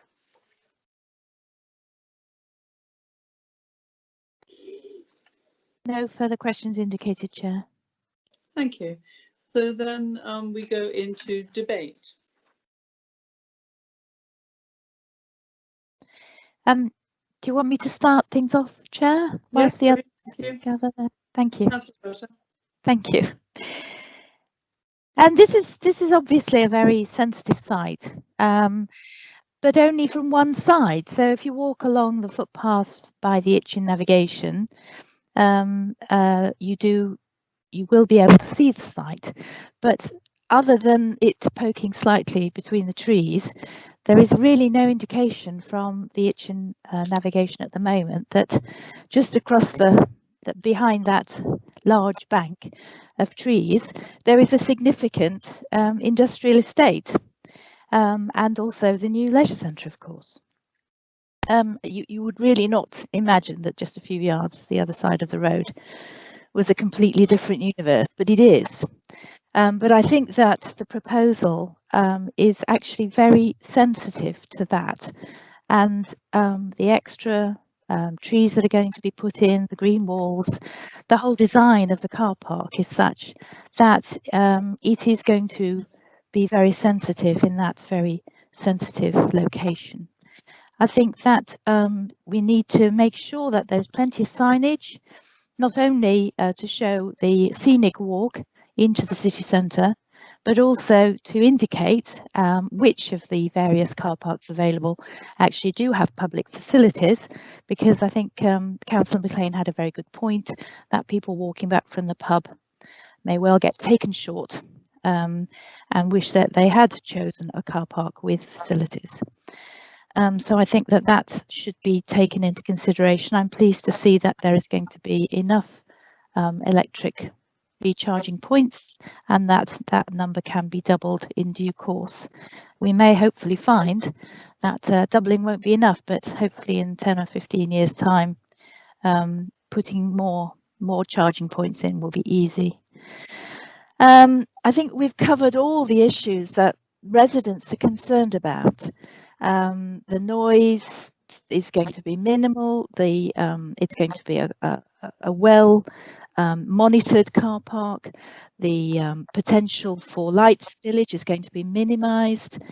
It's going to reduce the impact of traffic in the city centre. So in fact, it will improve air quality in the city centre. And ironically, that end of the Itchen navigation 200 years ago would have been the most industrial area of the city. It would have been busy with barges and with carters and with people loading and unloading goods and so on. So it's quite ironic that that now is a site of special scientific interest and a rural enclave right at the edge of the city. But it is at the edge of the city, and we do need to support the city, and we do need to support the economy of the city. And I think that this new provision for cars just outside the city centre will enable people to park and to walk and to enjoy our city centre. So whilst I appreciate and understand the concerns of the people on Doman Road, actually, if you walk along the other side of the river, the main view that you will have walking along there is of their houses and not what is behind those houses. So I will be supporting the officer's recommendation. Thank you. And Chair, we now have other councillors for debate. Councillor Clear, Councillor Reid, Councillor Raphael and Councillor Layming. Thank you. Thank you very much, Vice Chair. Councillor Clear. Thank you, Chair.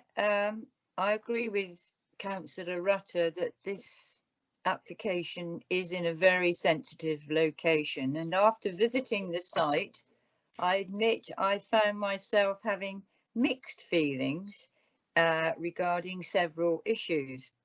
However, after several questions from councillors, council members, and being answered by officers, I must find that my concerns have been answered to my satisfaction, and so I will, Chair, be supporting this application. Thank you. Thank you, Councillor Clear. Councillor Reid. Thank you, Chairman.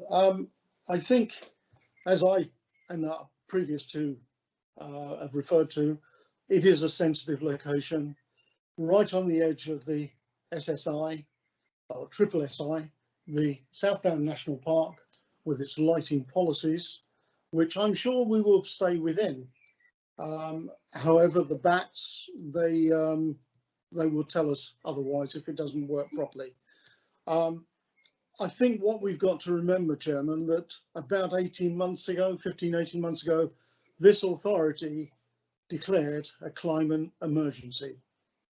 And that brings with it responsibilities. And the responsibilities are that we take care of the such areas that I've said, and also the part of our community that, yes, at one time was a major working environment. However, now it isn't. We should always be trying to better what was there before. We've talked about the lighting that existed in the past on a previous application. Then we should make sure that it's improved on. It's not as glary, in your face, and so forth. The building itself was rather interesting. We had two sets of slideshows, both saying they showed exactly the same height, when truly they didn't. And we had to be told that by Catherine, who indicated that the second presentation was actually much lower. However, the green walls are going to be interesting, because the long-term maintenance will determine how good or how bad they are. If they're not looked after, then we could be in real trouble. With regard to the colour, the proposed colour, I still believe that a brown concrete, brown is a very heavy looking colour. And I think that it's not going to work in my eyes. This is one of the sites, or one of the applications, that I must admit I would have benefited greatly by having a site visit beforehand, to ensure that a lot of these questions might well have been answered at that point. Looking at it from the Southdown National Park element, that's the bit I've not been able to do to the degree that I would like to have done with officers to see it. I'm still wavering on this one, Chair. We, as I said earlier, we're in a climate emergency. So either we work with it or we go against it. At this point in time, I'm thinking that I will not be able to support this particular application. Thank you, Chair. Thank you. Councillor Raffel. Thank you, Chair. I'd like to congratulate Megan for a very thorough report. All the questions the councillors have asked were in the report if they read it first. I'd like to say this is a well thought out scheme, ideal for the new sports centre, and I will be supporting the application. Thank you, Councillor Raffel. I didn't quite catch the last name. Was it Councillor Layming? Yes, Chair, and we also have Councillor Mclean and Councillor Gordon-Smith wishing to debate. So Councillor Layming, Councillor, yes. I would like to echo what Councillor Raffel just said. It was an extremely thorough and in-depth report. It answered many of my questions about the ecology of the area, particularly with the bats and that ilk, and also the possible contamination of surface water. I do bear in mind that we are in a climate emergency, and I have actually been one of the councillors that have been pushing quite hard on this. So by putting a car park in this position will actually enhance the clean air philosophy that we've got for the city centre. I think it's in an ideal situation from that point of view. I have a great deal of sympathy with the residents of Dormer Road, but on balance I feel it won't affect them as much as they may fear, bearing in mind that this is an industrial area that the car park is going on, and I seem to remember that there was quite a lot of light pollution, etc., when the previous people were using that site as a security area. So on balance, I think that I will be supporting this particular application. Thank you. Thank you, Councillor Layming. Councillor Gordon-Smith. Yes, I think it's, I mean, there's obviously, according to Hampshire, a demonstrable need for this car parking. You can walk into the city centre, which is a good advantage. And I'm happy to support it. I think the design has been sensitively done. A lot of issues about light pollution have been addressed. I would reiterate the problem about the green walls. They require, in my experience, irrigation into the future. They're not obviously set into the ground where they will accumulate rainwater.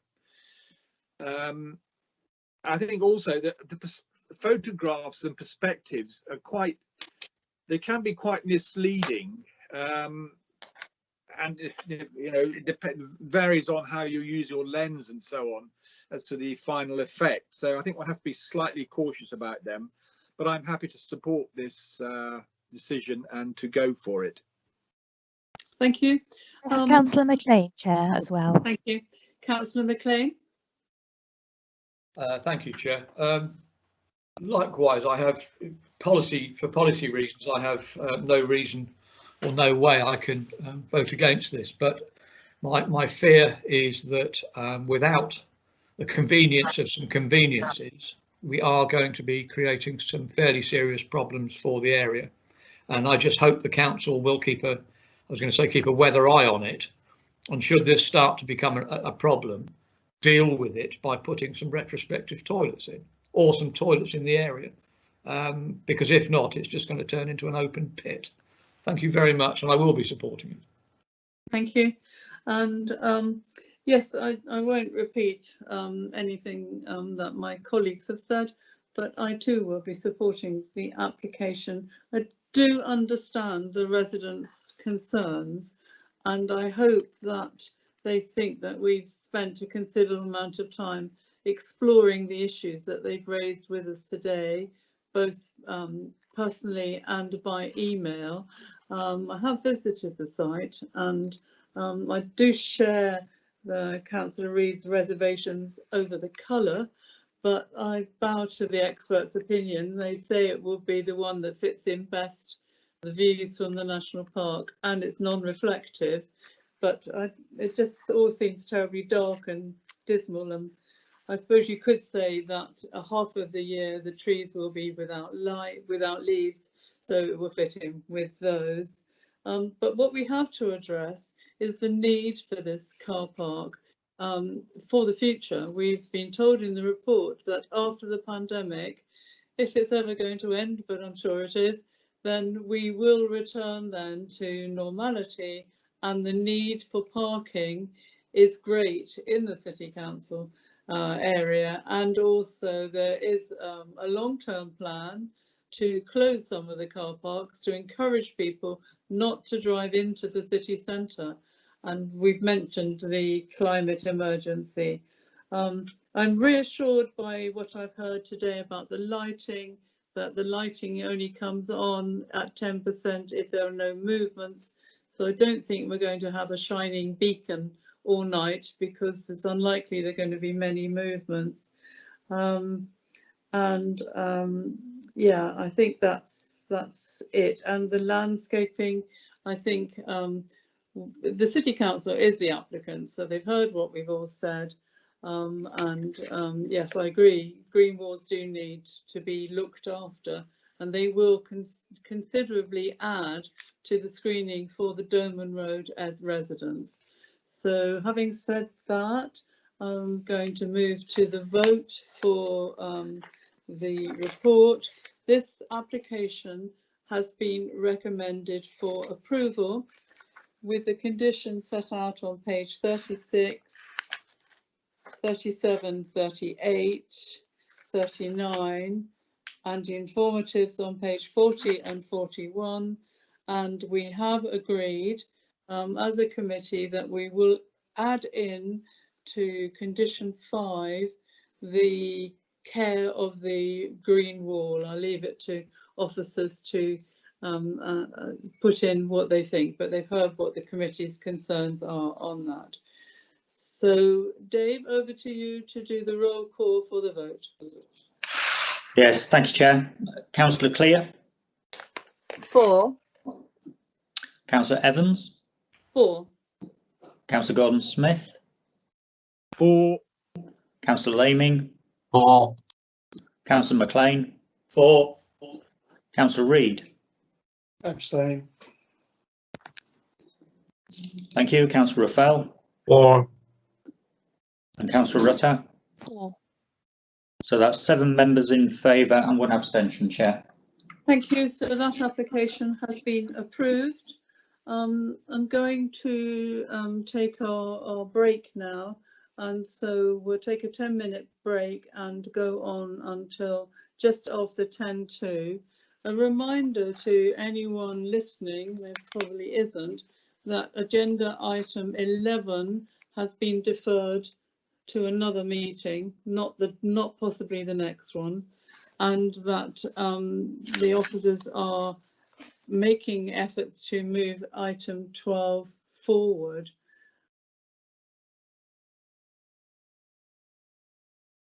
Dave, I make it 11:55. Yes, would you like me to do a roll call of members just to make sure we're all back in the meeting? Yes, please. Thank you. I will start with that then, thank you. Councillor Clear? Yes, here, thank you. Councillor Evans? Present. Councillor Gordon-Smith? Present. Thank you. Councillor Layming? Present. Councillor Mclean? Present. Councillor Reid? Present. Councillor Raffel? Present. Councillor Rutter? Present. Thank you. That's all members are back in the meeting, so we can start the next item. Thank you very much. So we now move to agenda item number 8. Apologies if we're a little later than you were expecting, but the first item took quite a long time. So we now move on to Bramble Cottage, 4 Dean Lane, Winchester, 19/00391/FUL. The case officer is Lisa Booth, and I can see that Lisa's presentation is up on the screen. So when you're ready, Lisa, over to you. Okay, thank you, Chairman. So this site is Bramble Cottage, which is situated on Dean Lane, which is approximately 1 mile to the northwest of the city centre. It backs onto a recreation ground with a band of TPO trees along the northern boundary within the park grounds. The proposal is for a 3-bedroom dwelling within the garden area of 4 Dean Lane, and the proposal site is located within the main settlement boundary of Winchester, and therefore there is presumption in favour of additional housing development. So this is a resubmission after planning permission 18/01697 was refused in December 2018. The reasons being the proposed dwelling is not responding positively to the character and appearance of the local environment by virtue of its siting, and that it will have an unacceptable adverse impact on the amenities of the neighbouring dwelling to Dean Lane by virtue of overshadowing and overbearing impact. So the proposal is to demolish the existing double garage and replace it with a 2-storey 3-bedroom dwelling built of white render and slate roof, a single garage and parking area for both properties, utilising the existing access off Dean Lane, which will become a shared driveway for both properties. The plans originally submitted for this application were of the same design as that refused. Further amended plans were secured, which has recited. Sorry, I'll just go on to the next plan, which has recited the proposed dwelling in the plot. moving it further away from 2 Dean Lane. It's altered the design of the dwelling, reduced the width of the frontage by ½ metre, and proposes one single garage for the host dwelling, located further back into the plot and with a lower roof line. Parking spaces are to the front of the proposed dwelling, and the shared hard standing area in the middle of the site has been altered to allow a usable turning area for both properties. On the shared drive, additional hedge planting has been introduced to define the boundaries inside the site and the front boundary of the 4 Dean Lane. A new hedge is proposed along the boundary to the north, and the hedge along the pavement boundary is to be retained in front of the new dwelling, with the hedge along the western boundary to 4 Dean Lane being replaced slightly further back into the site. Although a majority of the dwellings in the vicinity are brick built, both neighbouring properties have an element of white render, and it's not considered that its use in the new dwelling will be out of character with the immediate area. The design is simple and traditional in form and will be sited next to a more modern type of dwelling at number 2 and the older traditional design of Bramble Cottage. It is considered to be a good contrast between the two designs. The overall height of the dwelling has been reduced by 1 metre to 6.8 metres and sits comfortably between the two neighbouring dwellings. The resultant plot size will not be dissimilar to other plots in some of the newer development in the area. There'll be sufficient amenity area for both the new dwelling and Bramble Cottage. The dwelling, if I go back to the next plan, the location plan, the dwelling will sit forward of the neighbour at number 2, but behind the building line of Bramble Cottage. There's no specific building line along the majority of Dean Lane, and the position of the proposed dwelling will be staggered between the two neighbouring dwellings, but will front Dean Lane more than number 2, which has a deeper parking hard standing area to the front. There will be limited impact on amenity to the neighbouring property, with views of the proposed dwelling restricted to activities within the parking area of number 2. The neighbour's garden area is situated to the east of the dwelling, and a narrow area to the rear, so will not be directly impacted by the built form of the dwelling. The shared parking area and single garage in the middle of the site will appear predominantly similar to the hard standing that exists at present.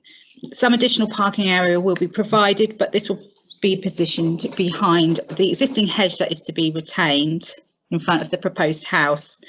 There will be a view of the side of the dwelling from the front windows and parking area of number 2, but it's considered that this will not be overbearing or lead to detrimental overshadowing due to the additional separation between the properties. There are no windows proposed in the southeast elevation and 1 ground floor window on the northwest elevation. There is sufficient distance between the proposed dwelling and Bramble Cottage for the ground floor windows to have no detrimental overlooking issues, and it will be partially obscured by the new garage. A condition that has been applied to ensure no first floor windows will be inserted in the northwest and southeast elevations. Ground floor windows to number 2, Dean Lane, will still face into a residential garden. Although currently unkept, there is no reason why it cannot be used as a formal garden at the moment. Therefore, it's not considered that the garden area of the proposed house will have any more impact on the amenities of number 2 than its existing use as a garden for number 4. There is a dense band of protected trees along the boundary with the recreation ground, and the new dwelling will be mostly obscured from view from here. Therefore, there will be limited visual impact on the users of this area. The amended application is considered to overcome the previous reasons for refusal, and it is therefore recommended that the application is permitted subject to the conditions and the assessment as set out in the report. Thank you, Chairman.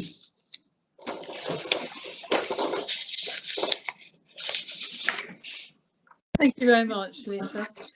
So we move now to the public speaking, and the first speaker is the objector, and it's Adrian Longdon. Good morning again, Mr. Longdon. Good morning. Good morning. So you have 3 minutes and the clock will come on the screen, and when you're ready, please start.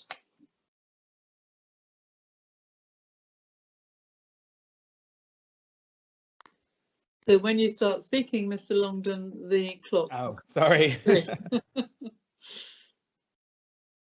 Okay. So over to you. Okay, thank you. So my name's Adrian Longden and I am one of the current owners of 2D Lane, and we object to this development. The resubmitted plans contained in this appeal failed to adequately address the two key policy areas which caused the application to be refused previously by this committee, notably DM16 and DM17 of the LPP2.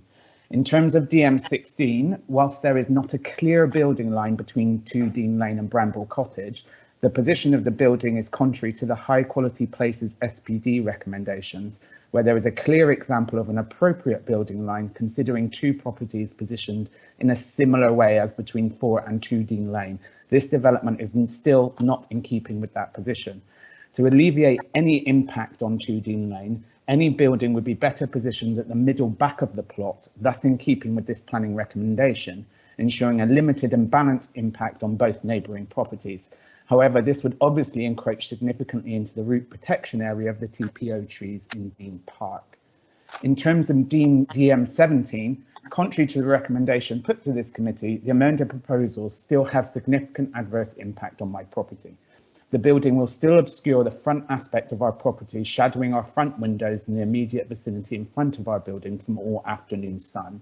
In addition, with the new proposed building set further back and extended to 9 metres along the aspect facing our property and still less than 4 metres away, it will become more overbearing, not less. The amended plans now significantly impact the light to the back kitchen area, which comes through the rear 2 windows, which you can see behind me. These 2 windows provide the majority of light in the afternoon, and thus the proposed property is still significantly overbearing and overshadowing number 2 Dean Lane by virtue of its sitting. In addition, I would like to draw your attention to an oversight in the planning application in regards to the impact on the TPO trees in Dean Park.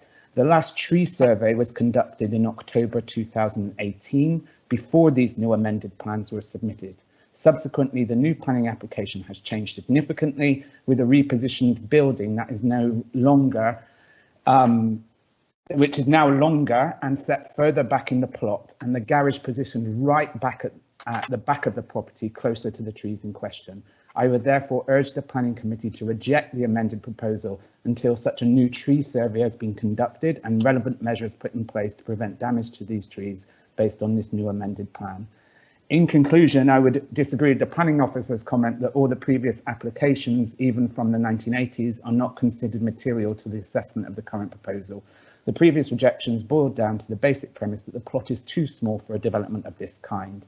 This is especially the case now with the inclusion of a 3-bedroom property, provision for parking for 4 cars, a turning circle, all of which, whilst not having a detrimental impact either on 2 Dean Lane, the RPA of the trees in Dean Park, nor the local amenities and setting. The size of the plot is one thing that hasn't changed over this time period, and thus the plan should be rejected as unsuitable once again.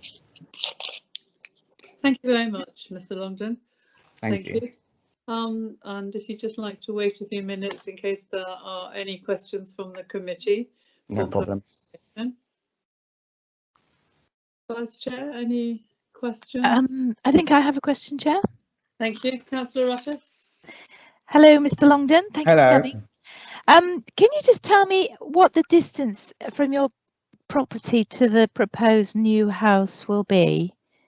It's difficult to say from the plans because the plans don't appear to be that organised that have been put in. My measurements, it appears that the back corner edge of the property is 4 metres from our boundary, or approximately 4 metres from our boundary. Okay, and how far is your house from your boundary? Less than 1 metre. Oh, okay. And what's there's an existing hedge, isn't there, between the two of you? There's an existing fence line between the two. Fence line. Okay. Yeah. So the fence line, I believe, will be kept, but they were proposing to build a hedgerow immediately behind the fence. All right. Thank you very much. Thank you. Thank you, Councillor Rutter. No further questions, Chair. No, thank you.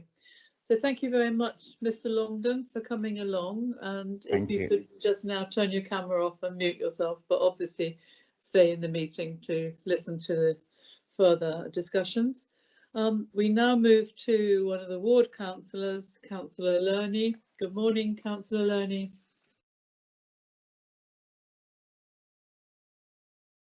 Good morning, Chairman. Good morning. When you're ready. Delony, you have 5 minutes. Right, thank you very much. In December 2018, this planning committee rejected a very similar application for the site, and in practical terms, nothing has changed.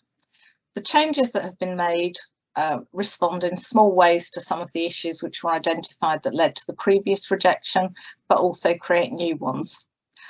I agree with the residents of 2 Dean Lane that the proposed building is still contrary to policy DM17 and does have an unacceptable adverse impact on their amenity. Indeed, while the building has moved slightly, it now has a greater impact on some of their windows. With regard to DM16, the revised plans still fail to respond positively to the character and appearance of the local environment. As can be seen by the number and nature of local objections, residents of the area do not believe this building is a positive addition. Far from it. The design is neither one thing nor another. It's not modern, as is the design of number 2, nor does it reflect Bramble Cottage. The siting is still well forward of the building line of number 2, creating a blank wall close to the road prominently at the entrance to Dean Lane, which is an area with a very leafy, semi-rural character, which we have been at great pains to maintain.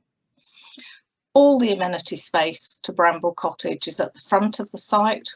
The proposal leaves both Bramble Cottage and the proposed new house with small gardens for substantial dwellings. The arrangements for traffic movements on and off the site failed to respond adequately to concerns the planning committee had previously with increased traffic movements at this site. It is opposite to the entrance to Take Down Meads, which has a considerable number of pedestrian movements to the local schools, shops and other nearby services, as well as many car and bus movements. Shared manoeuvring areas often cause issues, as we know. Garages are rarely used and have cars parked in front of them. Parking places put one behind the other also lead to additional manoeuvring. The replacement of the proposed carport with a garage does concern me, as it is unclear whether the necessary foundations will impact on the neighbouring trees. Finally, I'd like to draw members' attention to the quality of the supporting information for this application. A planning statement which in totality states, and I read it as it's written, the proposal confirms with all local and national planning policies, hardly demonstrates careful consideration of the issues of a prominent and sensitive site. So I would urge the planning committee to deal with this application as the council has previous ones and refuse it. Thank you, Chairman. Thank you, Councillor. Thank you, Councillor Layming. I just can't get my camera back on. There we are. Thank you. And there could be questions or clarification from the committee for you. Vice Chair, any questions from the committee? Yes, Chair. Councillor Mclean has a question.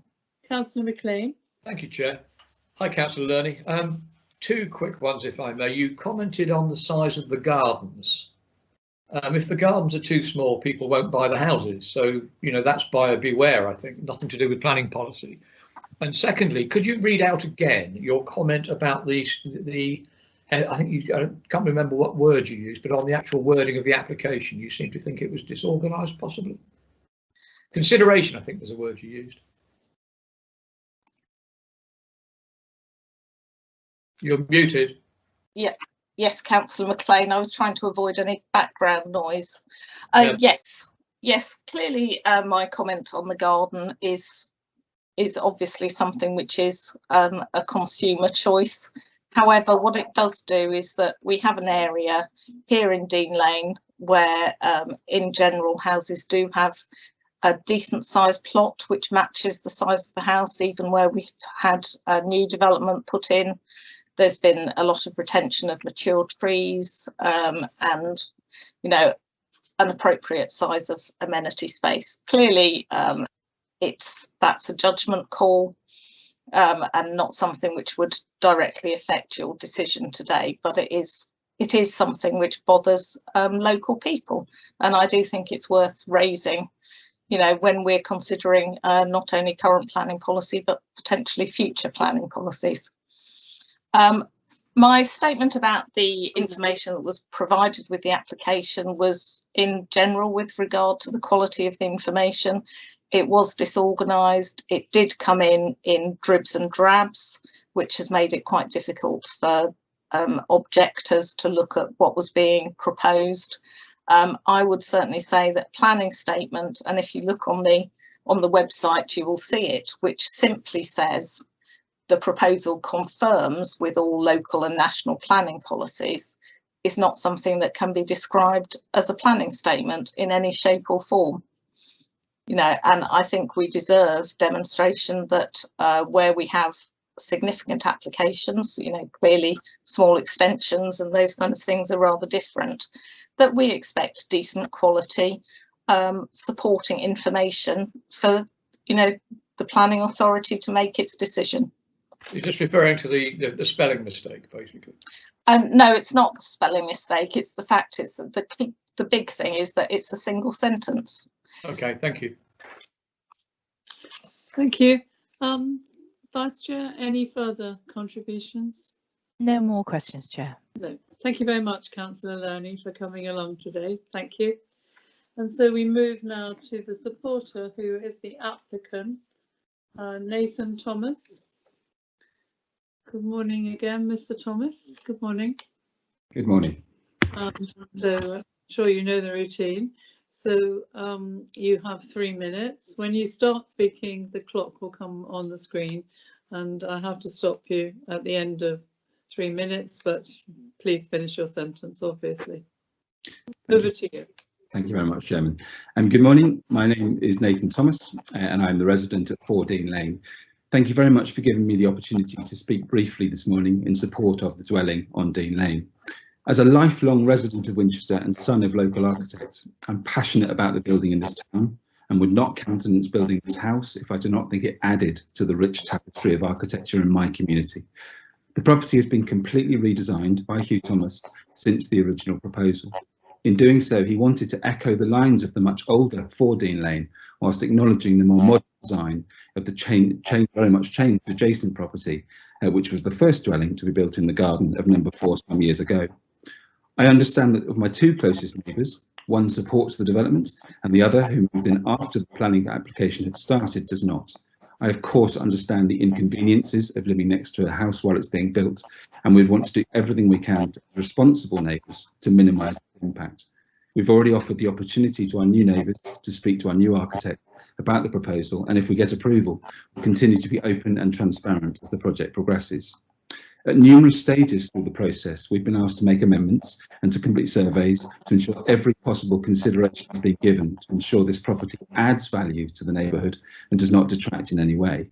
At every stage, we've listened, amended the plans and complied with the advice given by numerous agencies involved. This has been challenging, but we respect the fact it needed to be thorough and all consideration needed to be given to all potential impacts on wildlife, traffic, environment, neighbours and so much more.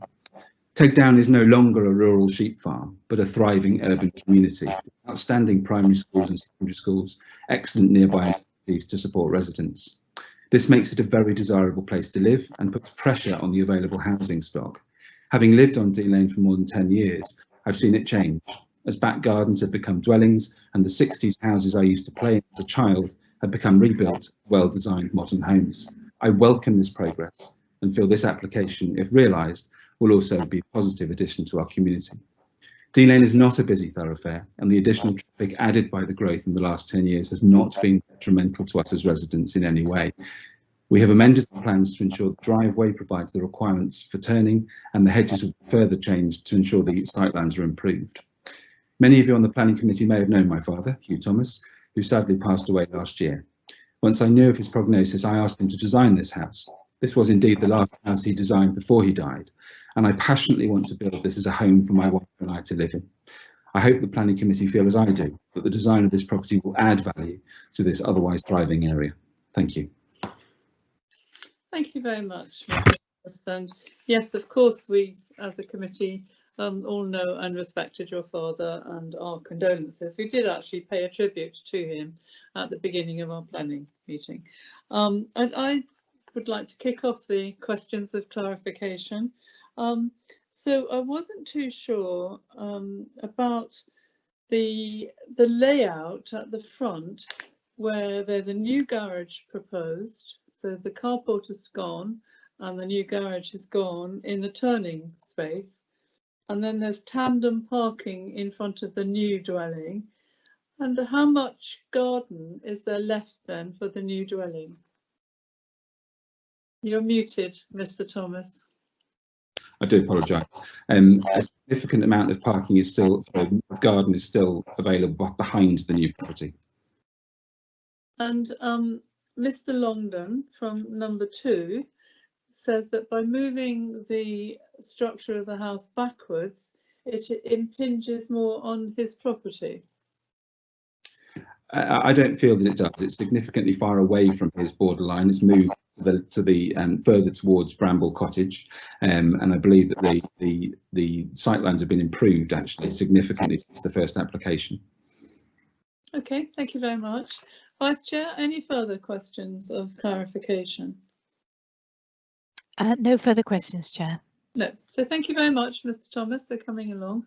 If you could just mute your microphone and turn your camera off.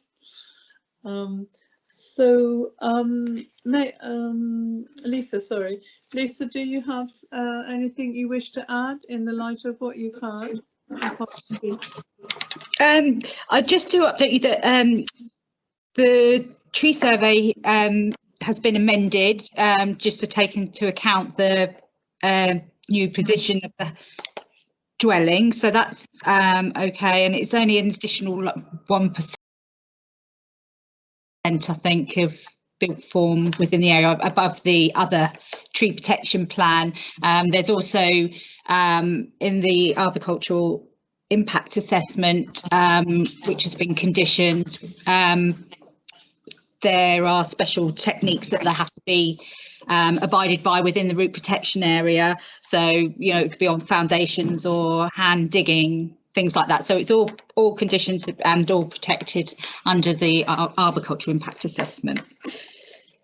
Thank you. Did you want me to tell you the size of the garden and the areas and the distance between the 2 Dean Lane and the new house? Yes, I mean, it might be useful. I did the measurements. I have done the measurements on the plan. The plan up. Yeah, if you put the plan up, then I can tell you what they are. 1 second. Okay, so from the back of the dwelling on one side, it's 7 metres to the boundary, and then on the other side, it's 10 metres. It's 13 metres across from the side boundary to the edge of the garage, and also you've got a bit of garden along the side as well. From the rear corner to 2 Dean Lane side wall is 5.5 metres, and it's 4 metres to the boundary, and then at the front it's 5.5 metres to the boundary from the side of the dwelling. And also I would like to point out that the 2 ground floor windows at 2 Dean Lane, there is one in this extension bit at the back, as far as I know, unless they've put some new ones in, and then the other one is here in the next bit behind. So there's quite a distance from the house, so I don't think I can really sort of ascertain that there would be loss of light from the new dwelling. No. Do you want to comment on DM16, DM17, which was also mentioned by the objector? Well, again, that's it, you know, I think my assessment covers that, the site design criteria and site development principles, and so we would look at the impact on the neighbours, how it appears, you know, the character of the area. I think I've fully addressed that in my report and my presentation. Okay, we might come back to that and design and layout. Thank you. The Vice Chair, oh no, we're not on that point. So we're now on questions from Councillor Committee. We're looking at principle of development at page 66 to 67 and design and layout 67 to 68.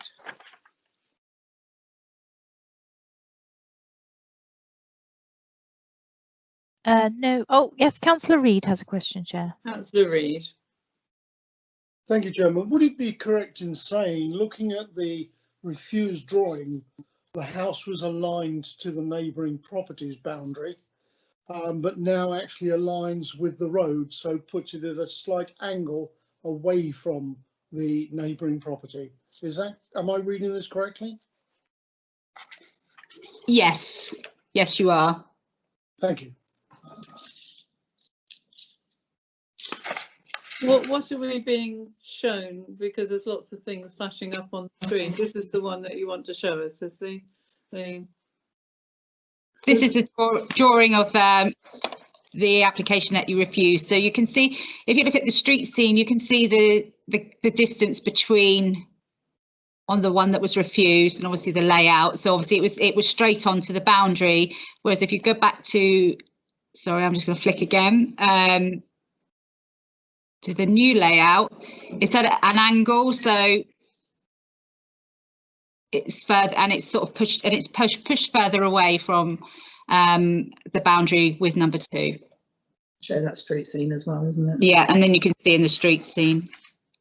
Okay, Councillor Reid, don't lose that, because I want to ask a question on it. Councillor Reid, are you satisfied with your answer?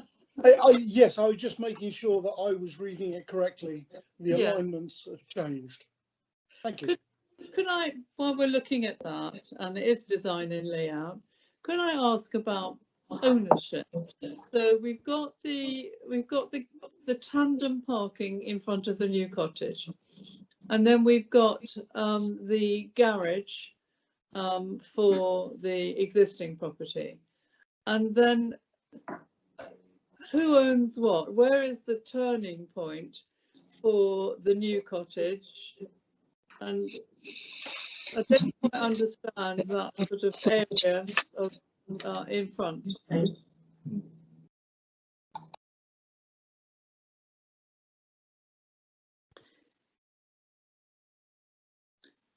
Lisa, are you going to answer that?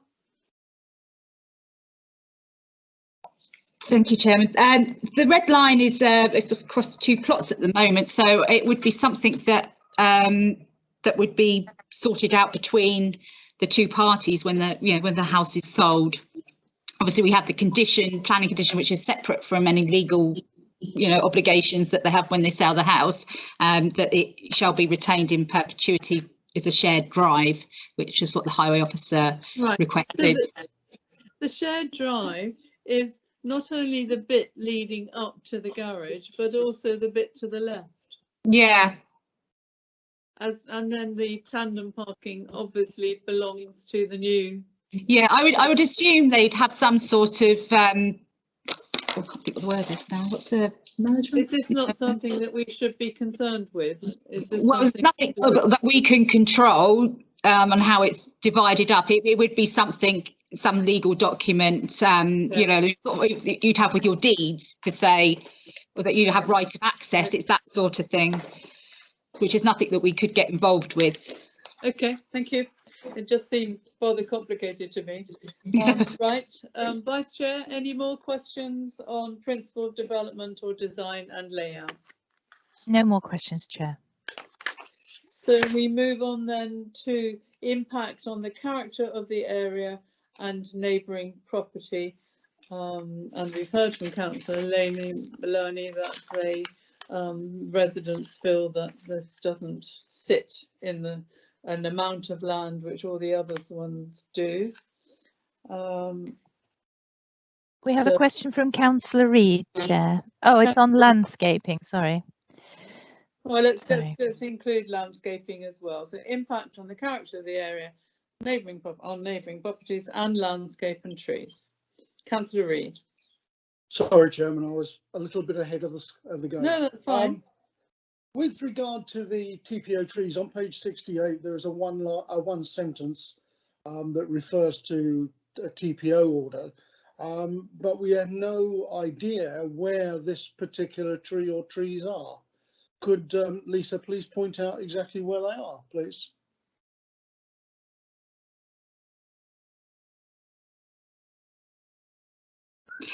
The trees are within, the TPO trees are within the park. So they're not on the land, they're in the park. They're not in the site, they're in the, behind. Oh. They run behind the boundary. I don't know if I can show you, if I go down to the photographs, I can. Oh.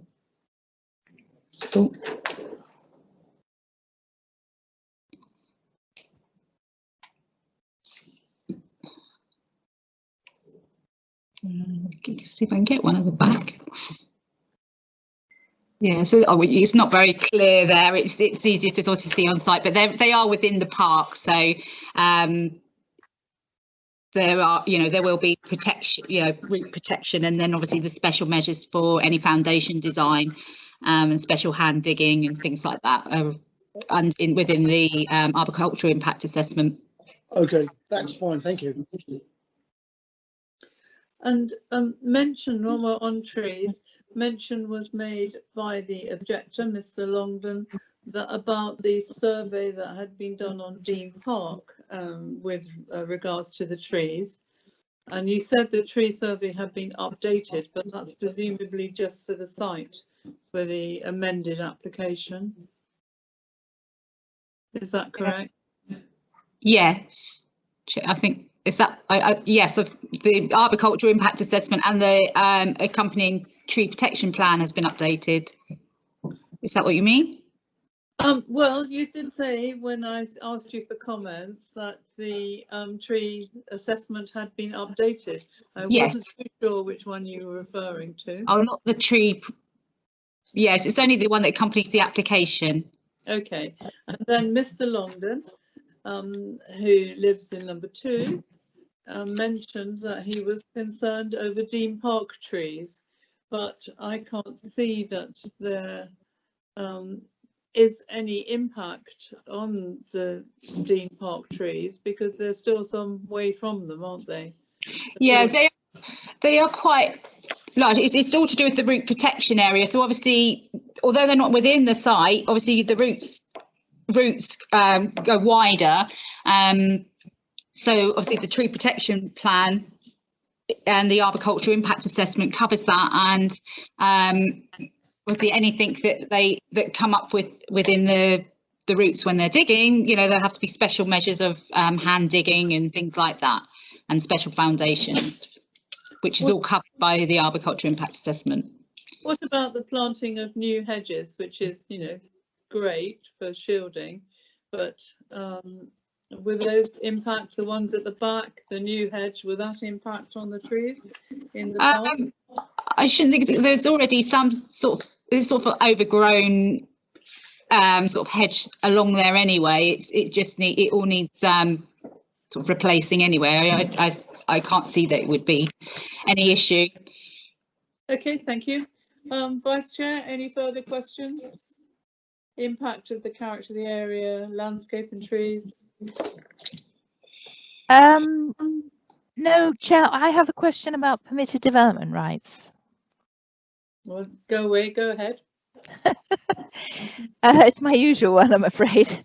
This is a new dwelling, and it's being squeezed into, admittedly, a very small plot, should it be approved. And I would ask that we add to the conditions that permitted development rights be removed, so that any extension or further building within this site should be subject to planning.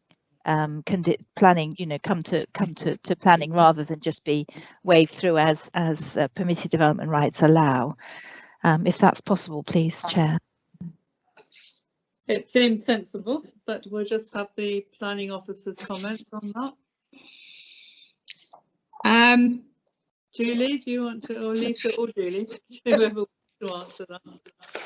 Yeah, thank you, Chairman. I think you heard my advice at previous committees about, a blanket approach to routinely removing permitted development rights just to restrict future occupiers. The government don't look very favourably on that, and indeed think that homeowners should have a right to extend their dwelling. So I think if you were minded to remove permitted development rights, I think you just need to be clear as to the reason. I think Councillor Rutter gave some of those. She thinks the plot's too small and it could impact on neighbour amenity. So as long as you've got that justification, then you can do so. But I think, it's always a question of having to be able to defend that in the event that, the applicant appealed the condition as being unreasonable. So that would be my advice, Chair.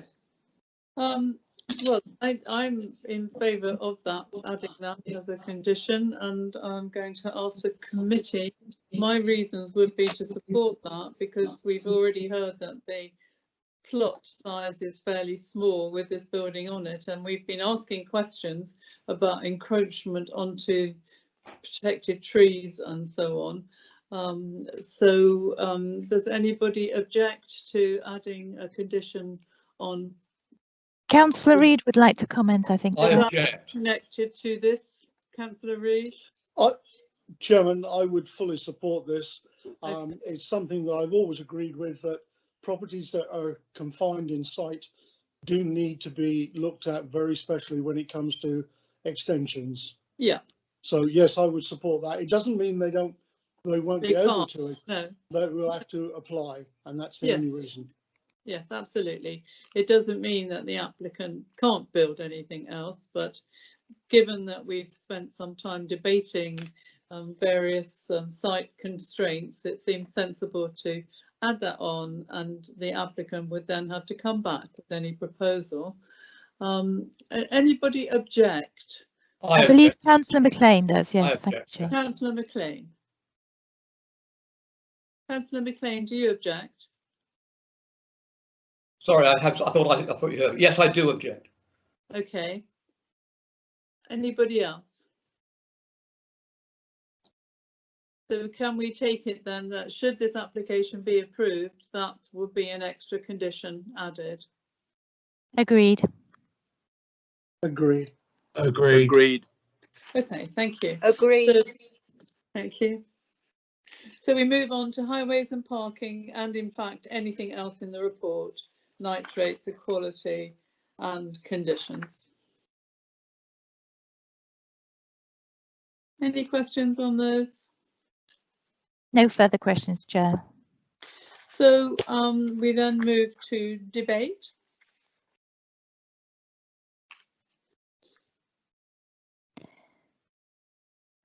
I could kick things off if you like, Thank Chair. you. I just having added the extra condition to remove the permitted development rights, hopefully that will give to near neighbours a bit more confidence.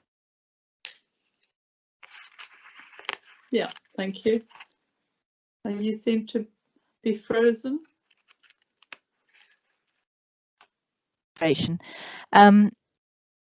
We just missed what you just said. Sorry, yes, I just realised. I was just saying it's a very tight site, and obviously the previous planning history indicates that it's been very difficult for the applicant to find a suitable compromise proposal that will fit within our planning regulations. But I think that this does just about. I mean, it's marginal really.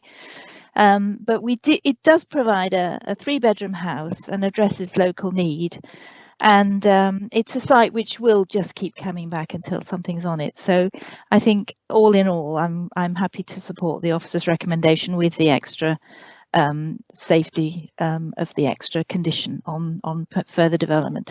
Thank you, Chair. Thank you. We also have Councillor Raffel and Councillor Reid with debate. Thank you. Councillor Raffel. Thank you, Chair. This is a typical Hugh Thomas design. I think it works well in small places and with no overshadowing of the neighbouring property. And now that we've removed permitted development, I think I should support this. Thank you. And Councillor Reid. Chairman, very much the same. I think with the reorientation of the house from the previous application, it has taken away a lot of the concerns. I'm sure from house number 2. Tandem parking will always lead to a problem, and as far as the adjacent site for turning, I would assume that's a civil matter, and it will be a right to pass and repass, which is the normal way of dealing with joint driveways. I would support the application. Thank you. Any further contributions to debate? No further debate, Chair. Thank you. So I on balance, and it is on balance, I'm going to support the application. I do understand number 2's concerns. There is going to be a more hedge planting between the new property. I don't like the tandem parking at all, and I can see there's going to be all sorts of problems when you've got to reverse, possibly, because it seems it hasn't been sorted out, in front of a garage. And as Councillor Layming says, the people don't park in their garages now, they park outside, or perhaps they will park in the other bit, but it is very unclear. So, but that is beware the purchaser, really. They would need to sort that out before they purchase the new property. It is within the settlement boundary, and I think we've gone through all the material planning reasons, and I see no material planning reasons to refuse it, but I do feel slightly nervous about the fact that it's a sort of quite constrained site, and we're putting, you know, a squeeze on that area. But anyway, I will support it. So given that there's no more contributions to debate? No more, Chair. So this application has been recommended for approval. We have a few extra conditions. We've already accepted the update sheet, but there are 3 on the update sheet: condition 6, condition 10 and condition 11. We've also removed permitted development rights as well. So as I said, this application has been recommended for approval with all those conditions: 70, 71, 72, 73, and we don't have, oh yeah, an informative 73 to 74, the update sheet and the one that we've added. And Mrs. Pinnock, I see your screen's come on. Have you got something to say? Yes, please, Chair. I was just going to confirm that the removal of permitted development rights would be classes A, B, C, D, E, and A to B of the Town and Country Planning Act, which is extensions and alterations to the dwelling or outbuildings, Chair. So I think on that basis that would be the classes that we would suggest you remove, Chair. Okay. And the committee has given you the reasons why they want to remove those rights. So Dave, over to you. Yes, thank you, Chair. Councillor Clear? 4. Councillor Evans? 4. Councillor Gordon-Smith? 4. Councillor Layming? 4. Councillor Mclean? 4. Councillor Reid? 4. Councillor Fell? 4. And Councillor Rutter? 4. Thank you. That's all 8 members in favour, Chair. Thank you. So that application has been approved, and we are going to push on with the last morning application, and we'll just have a few minutes break to get the next presentation on screen.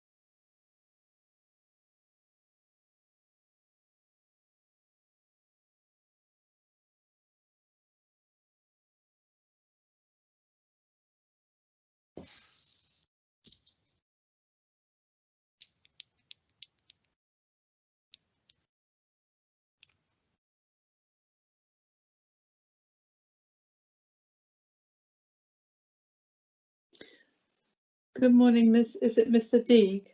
Digay, yes. Very good morning, Teresa. Yes. Welcome. Thank you very much. If you would like to put your mute your microphone and your camera, because we start with the officer presentation and then we come to public speaking. And as the applicant, you are last in the list. Oh, thank you. Yeah. Right. Let me first.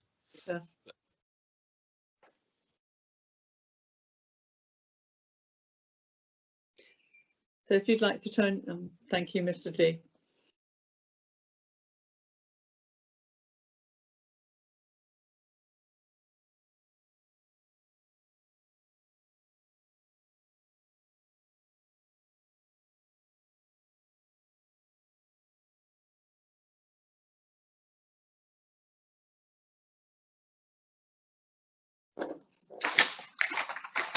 There you go.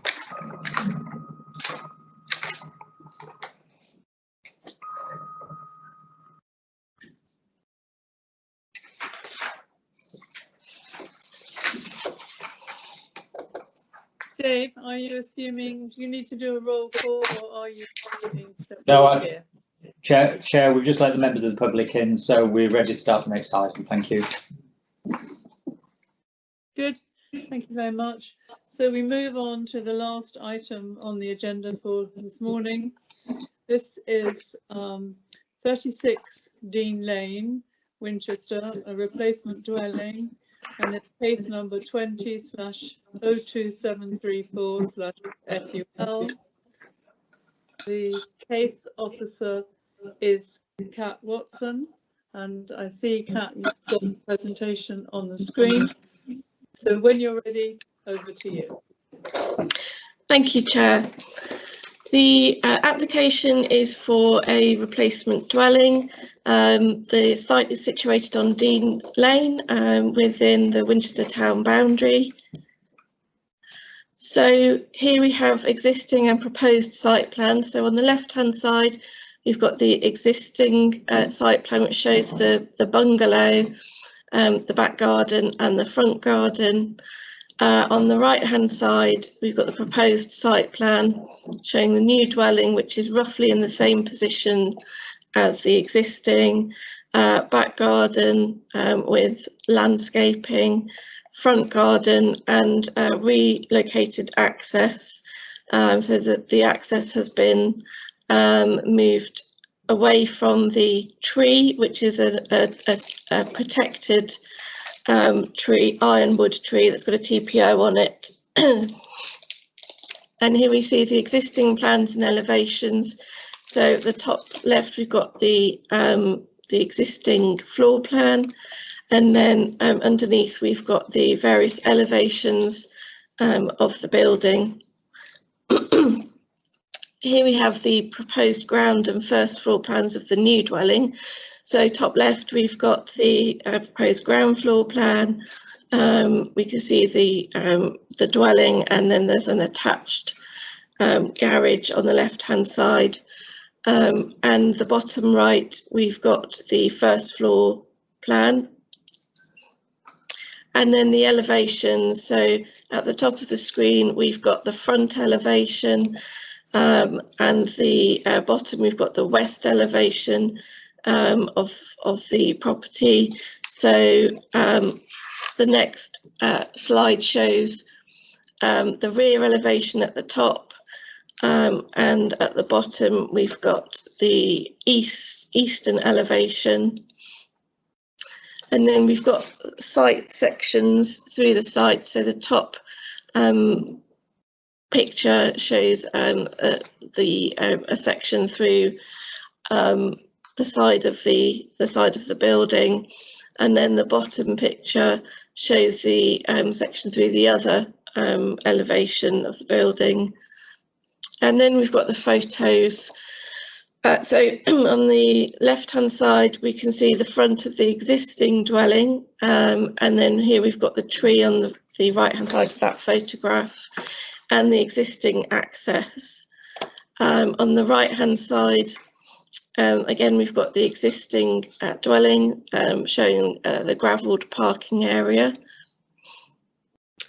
And then left-hand side, we've got the rear of the existing dwelling, which shows the large garden and the boundary treatment, which is hedging. And on the right-hand side, again from the rear, but we can again see the boundary treatment. And then on the left-hand side, we've got a view from number 34 Dean Lane, from the front of number 34 Dean Lane, looking towards the existing bungalow, which you can just see the gable end above the hedge. And then from the rear of 34 Dean Lane, again, we're looking towards the existing bungalow, and we can just see again the ridge of the roof there. And then the left-hand side, this is a view from Park House. So here's Park House. And then we can see the existing bungalow, which again just appears above the hedge there. And then the right-hand side is the rear of from the rear of Park House towards the existing bungalow. And again, we can just see the gable above the boundary treatment. And that ends the presentation. My recommendation is to permit in line with the conditions and informatives on the report, and I'm happy to answer any questions. Thank you. Thank you very much, Kat. So we will now move to the public speakers. Apologies to you all if we are later than you expected. The very first item on our agenda took us much longer than we thought it would. So we move to the objector. This is Anna Morgan. Good morning, Ms. Morgan. Hi there. Hello. And you have 3 minutes. If at the end of 3 minutes you're still speaking, I'm afraid I'll have to stop you, but you are of course allowed to finish your sentence. As soon as you start speaking, the clock will come on the screen. So when you're ready.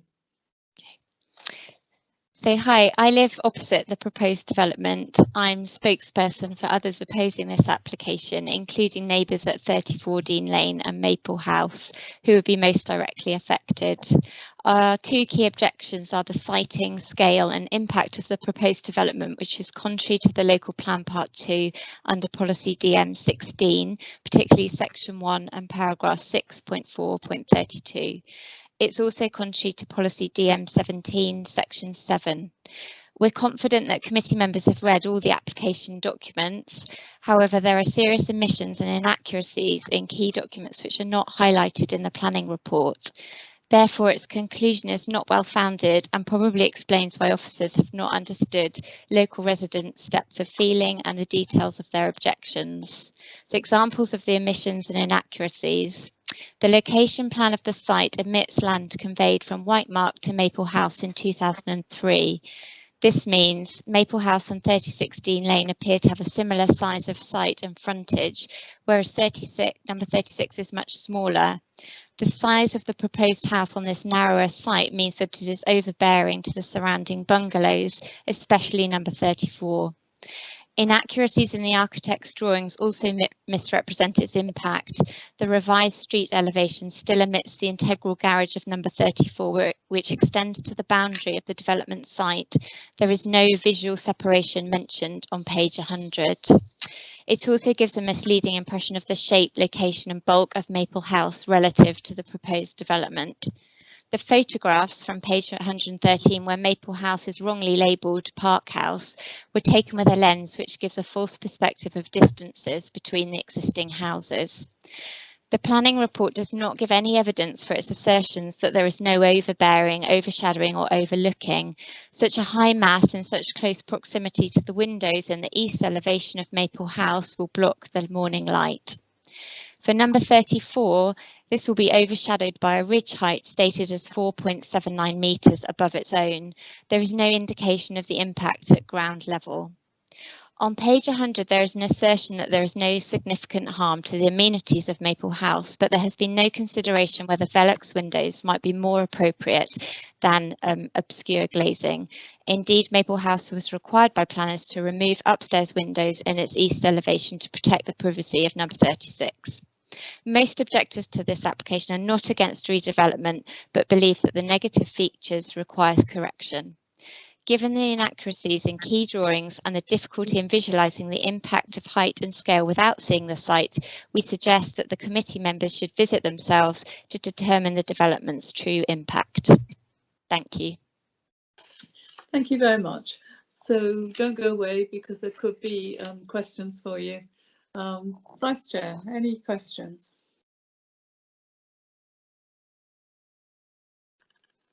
No questions currently indicated, Chair. No. So thank you very much, Ms Morgan. And you've already muted yourself and turned the camera off, so that's great. So we move on now to Ward Councillor, Councillor Weir. I think it's probably afternoon by now. Yes, it is. Good afternoon, Councillor Weir. You know the routine, and when you're ready, you have 5 minutes. Over to you. Thank you, Chairman, for the opportunity to speak today. As you will be aware, not least as this is the second application in the lane this morning or today, Dean Lane is a landmark in St Barnabas Ward. It's become even more valued over the past lockdown year. It's a wonderful walking, cycling and recreational route connecting the town with beautiful footpaths and bridleways out to the downs and woods beyond Dean and Sparsholt. The freedom of movement that many of us have enjoyed along Dean Lane this past year has brought home what we have to lose as normality returns. As the pace of development along Dean Lane picks up and fast-moving traffic reclaims this semi-rural route, that sense of loss is all the greater. This application to replace a modest bungalow with a generous two-storey dwelling understandably adds to concern that the rural character of Dean Lane, which contributes so much to local well-being, is rapidly disappearing. The eclectic and somewhat eccentric mix of dwellings which characterise Dean Lane and the roads that connect with it should be conserved. If this was a rural area, development control would, I believe, be tighter. In this context, however, this application, compared with many that come forward in the area, has the merit of being a single dwelling. The substantial increase in height, not unreasonably, gives concerns to neighbours regarding overlooking and loss of light. I'm glad to see that condition 12 seeks further details on ground levels, etc. I hope that in the event that permission were to be granted, this will give some reassurance to those most directly affected. I also hope that assurance can be given that materials for surfacing the drive will be highly permeable. Dean Lane is increasingly impacted by heavy downpours, with drains that cannot cope with excess water and flooding at the junction with Tegdown Meads. Every effort must be taken to ensure any new development does not exacerbate this problem. Which brings me to the principal concern I have in relation to development control in this area, relating to traffic and on-site parking. The officer's report assures us that there will be adequate space for 3 vehicles to enter and leave in forward gear. From a safety perspective, it is essential this is the case. As I've already mentioned, the relentless increase in development in the area around Dean Lane is bringing with it a growth in traffic, combined with that from villages beyond, using it as a faster route into Winchester. While I recognise it's not in the power of this committee today, as pressure grows for more and more development along this lane and adjacent roads, it is surely time to look at traffic calming measures to protect residents, pedestrians and other non-motor vehicle users. We have a cumulative problem here for which there is currently no planning mechanism that can address the impact of piecemeal developments that are unconstrained by the local strategic plan. I hope for all our residents' enjoyment of this delightful part of our ward, we can find a solution soon. I trust the committee will weigh these factors in their deliberations today, and thank you for your time this morning. Thank you, Councillor Weir. I'm just going to wait to see if there are any questions of clarification for you. Vice Chair? No questions, Chair. No, so thank you very much, Councillor Weir, for coming along, and you're a very sort of proactive councillor as regards planning. We move, well, first of all, Kat, is there anything you wish to pick up from the, oh no. We have to hear the applicant, don't tell me Fiona, and the agent first of all. So we move to the supporters, that's Ian Deeg, who's the applicant, and Justin Nicholson, who's the agent. Good morning, gentlemen. Good morning. Can you Good hear morning. us? Good morning. You've both got your cameras on, have you? I think so. Good morning. Oh, great. Yeah, nice to see who's speaking, really. Anyway, you have 3 minutes and you may share that however you like. When you start speaking, the clock will come on the screen and I'll have to stop you at the end of your sentence after 3 minutes. So when you're ready, off you go. Thank you. Good morning. I am the applicant, Ian Digay, and I have my architect, Justin Nicholson from Radley House, alongside me should I need assistance answering any of your questions. My wife and I have been residents of Winchester, living in the Week area since 1992. We bought the site with the sole intention of building a family home that would have lasting appeal and ensure genuine life was brought back to the site by replacing the very tired bungalow that clearly underutilises the site. We took great care with our architect to design a house wholly in keeping with the area and sympathetic to the design creativity and diversity that has already taken place within the area. The design process and the engagement of our architects to consult professionally with our neighbours was undertaken at the very earliest stages of our plans. We did listen carefully and critically evaluated the feedback from our neighbours and instigated significant design changes. These were incorporated into the scheme to appease concerns from the surrounding property owners and led importantly to a 15% reduction in the proposed dwelling site size, a repositioning of the dwelling and a resiting of the garage. Furthermore, we took great pains to ensure we were able to incorporate the tree at the front of the property that, despite having a TPO, has been sadly neglected for the past decade or so.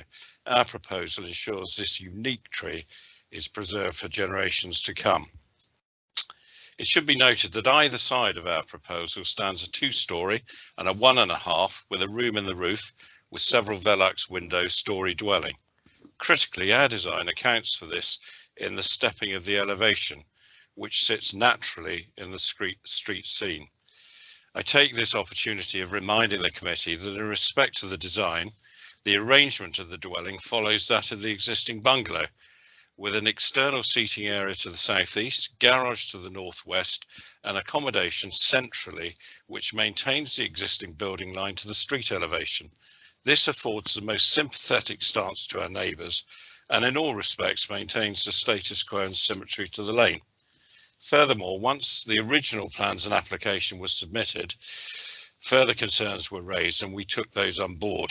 We passionately believe this proposal responds well to the surrounding environment, sits comfortably within the existing boundary, respects neighbours' privacy by careful planning and orientation. We acknowledge the increased height, but we believe it's entirely appropriate and in keeping with other developments, and in our opinion is more sympathetic. Both my wife and I thank the planning department for their professionalism, the councillors and their committee for the time, and of course welcome any questions. Thank you very much, Mr. Deeg. Thank you. Start off the questions. In our reports on page 98, it's talking about addressed tarmac to the front parking area, and looking at the picture, so I have visited the site, driven past, but there is tarmac and then it does seem to go into some sort of permeable surface. But could you assure me that we're not going to have tarmac and it's all going to be permeable? Justin, I can confirm it in my instructions, but professionally, perhaps Justin, you would. Yes, it will be a permeable paving. There are tarmacs that are permeable. I think in addition, under building control, you're not allowed to discharge water onto the highway. So whatever service we put in there will be restricted by the condition for landscaping, and it will be a permeable to maintain the life of the tree, moreover. So the permeable surface will start from as you leave Dean Lane? Absolutely, yeah. Yeah, okay, thank you. Vice Chair, any further questions for the two gentlemen? No further questions indicated, Chair. Could I just ask the size of the current single-storey property which will be demolished? I know we've had it flashed up on the screen, but how many beds is that? How many bedrooms? It's currently a 3-bed dwelling. Okay, and it's going to a 4-bed? It's going to a 4-bed dwelling. Yes. Yeah, okay.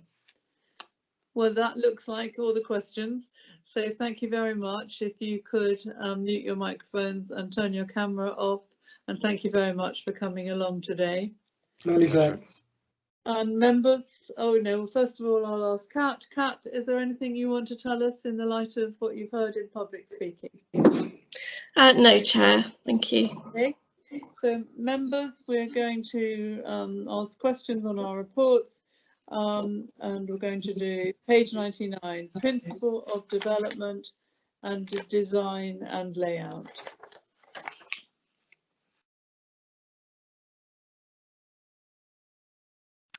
No questions, Chair. Thank you. So we'll move on page 100 to the next section, impact on the character of the area and neighbouring property.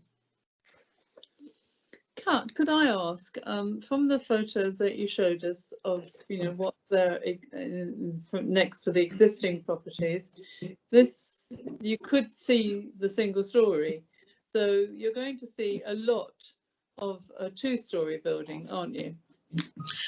Thank you, Chair.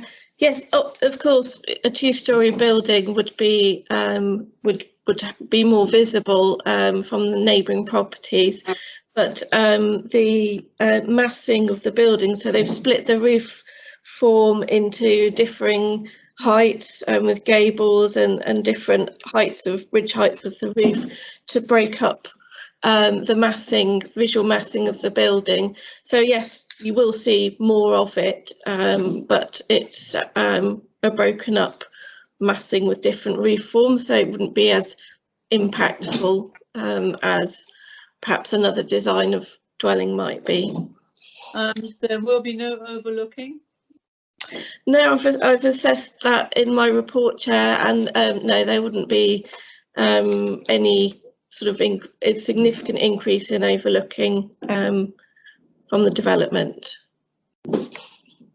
Thank you.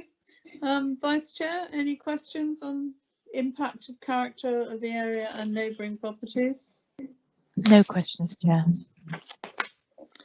So we move on then to landscape and trees. Well, in fact, all of the rest of the report: landscape and trees, highways and parking, ecology, nitrates, equality and the conditions.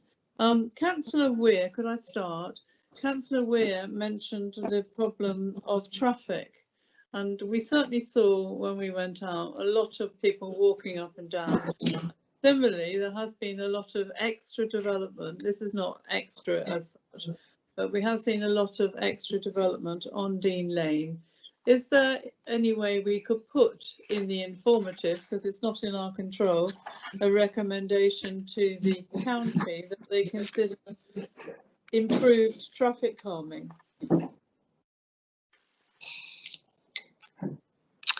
Sorry, are you talking to Councillor Weir or myself? Sorry, Chair. I'm sorry? I'm sorry, I thought you were talking to me, but are you talking to Councillor Weir? Sorry, I'm not sure. Well, there seems to be some background noise, so if anyone's got their microphone on apart from me, could they turn it off? Julie, you've turned up the screen to talk to us. Yes, please, Chair. I think I can answer your question. I don't think it's appropriate for us to put an informative on this decision, because this, as you know, is a replacement dwelling, isn't it? I think it would be more a matter that we could recommend maybe the ward councillors write to the county council and ask them to pursue Hampshire County Council for the traffic calming measures that they mentioned. I don't think it's appropriate for us as a committee to put that on a decision relating to the single dwelling, Chair. But I think, you know, given that there are a number now of new developments coming along Dean Lane, that we bear that in mind for the future. So we'll leave it to the 3 ward councillors to write to the county about this issue, because it is a replacement dwelling, no building. Vice Chair, any further questions? No further questions, Chair. No. So we go into debate.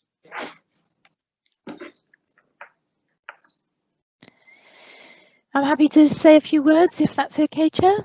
Thank you, Councillor Rutter. Thank you. It's always difficult when neighbours are complaining about or objecting to a proposal for a new dwelling, but I think as the planning committee we have to look at the wider picture, and I welcome the fact that it's an application for a single dwelling, replacing a single dwelling. And it's just an increase of 1 bedroom in size, in actual size, although of course an extra story going on. I think that I would welcome also the fact that the applicant has done as much as they feel they can to address concerns of near neighbours, and that they did at an early stage talk to the local community professionally using their architects and their developer.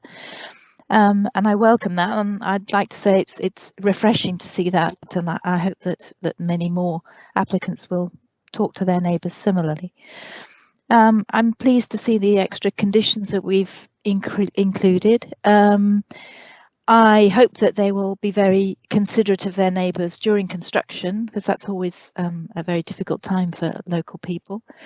And but I think because it's simply a replacement dwelling, there shouldn't be any significant increase in traffic once it's built, and I hope that local councillors will address the problems about the road and the busyness and extra traffic and so on. So I'm happy to support this application. Thank you, Chair. Thank you. I think we have Councillor Reid wishing to debate. Thank you. Thank you. Councillor Reid. Thank you, Chairman. Well, Councillor Rutter has more or less covered everything that I was actually going to say. I think the big advantage of this particular application is the fact that it actually pulls 36 rather, away from the boundary of Maple House, and gives it a little bit more space in that sense. And with the rearrangement of the roof structures, I think it will look a very attractive and pleasant addition to, or replacement to, Dean Lane. I would support the application.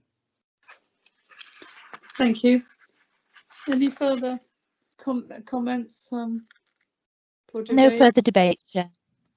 And I agree with my colleagues, my 2 colleagues who've just spoken. I'm just checking on that tarmac at the beginning of the drive bothered me. And especially even more when I saw it. Is there, Kat, is there a condition that ensures that it will be permeable all the way through? Thank you, Chair. There is there's condition number 4, which is on page 102, which states that detailed proposals for the disposal of surface water, including infiltration testing results, shall be submitted to and approved in writing, so by the local planning authority. So the applicant will have to submit details of exactly how that surface water is going to be dealt with on the site. Thank you. Thank you. I should have checked myself. Thank you. So given that there's no more debate, Vice Chair? No more debate, Chair. No. So this application has been recommended for approval, we have conditions on page 102, 103 and 104, informatives on 104 and 105. And then on our update sheet, we have the slight rewording of the condition 12. So I'll pass over to Dave for members to give their vote. Yes, thank you, Chair. Councillor Clear? 4. Councillor Evans? 4. Councillor Gordon-Smith? 4. Councillor Layming? 4. Councillor Mclean? 4. Councillor Reid? 4. Councillor Raphael? 4. Councillor Rutter? 4. So that's all 8 members in support, Chair. Thank you. So that application has been approved. Now, before we take our lunch break, we need an update on what's happening.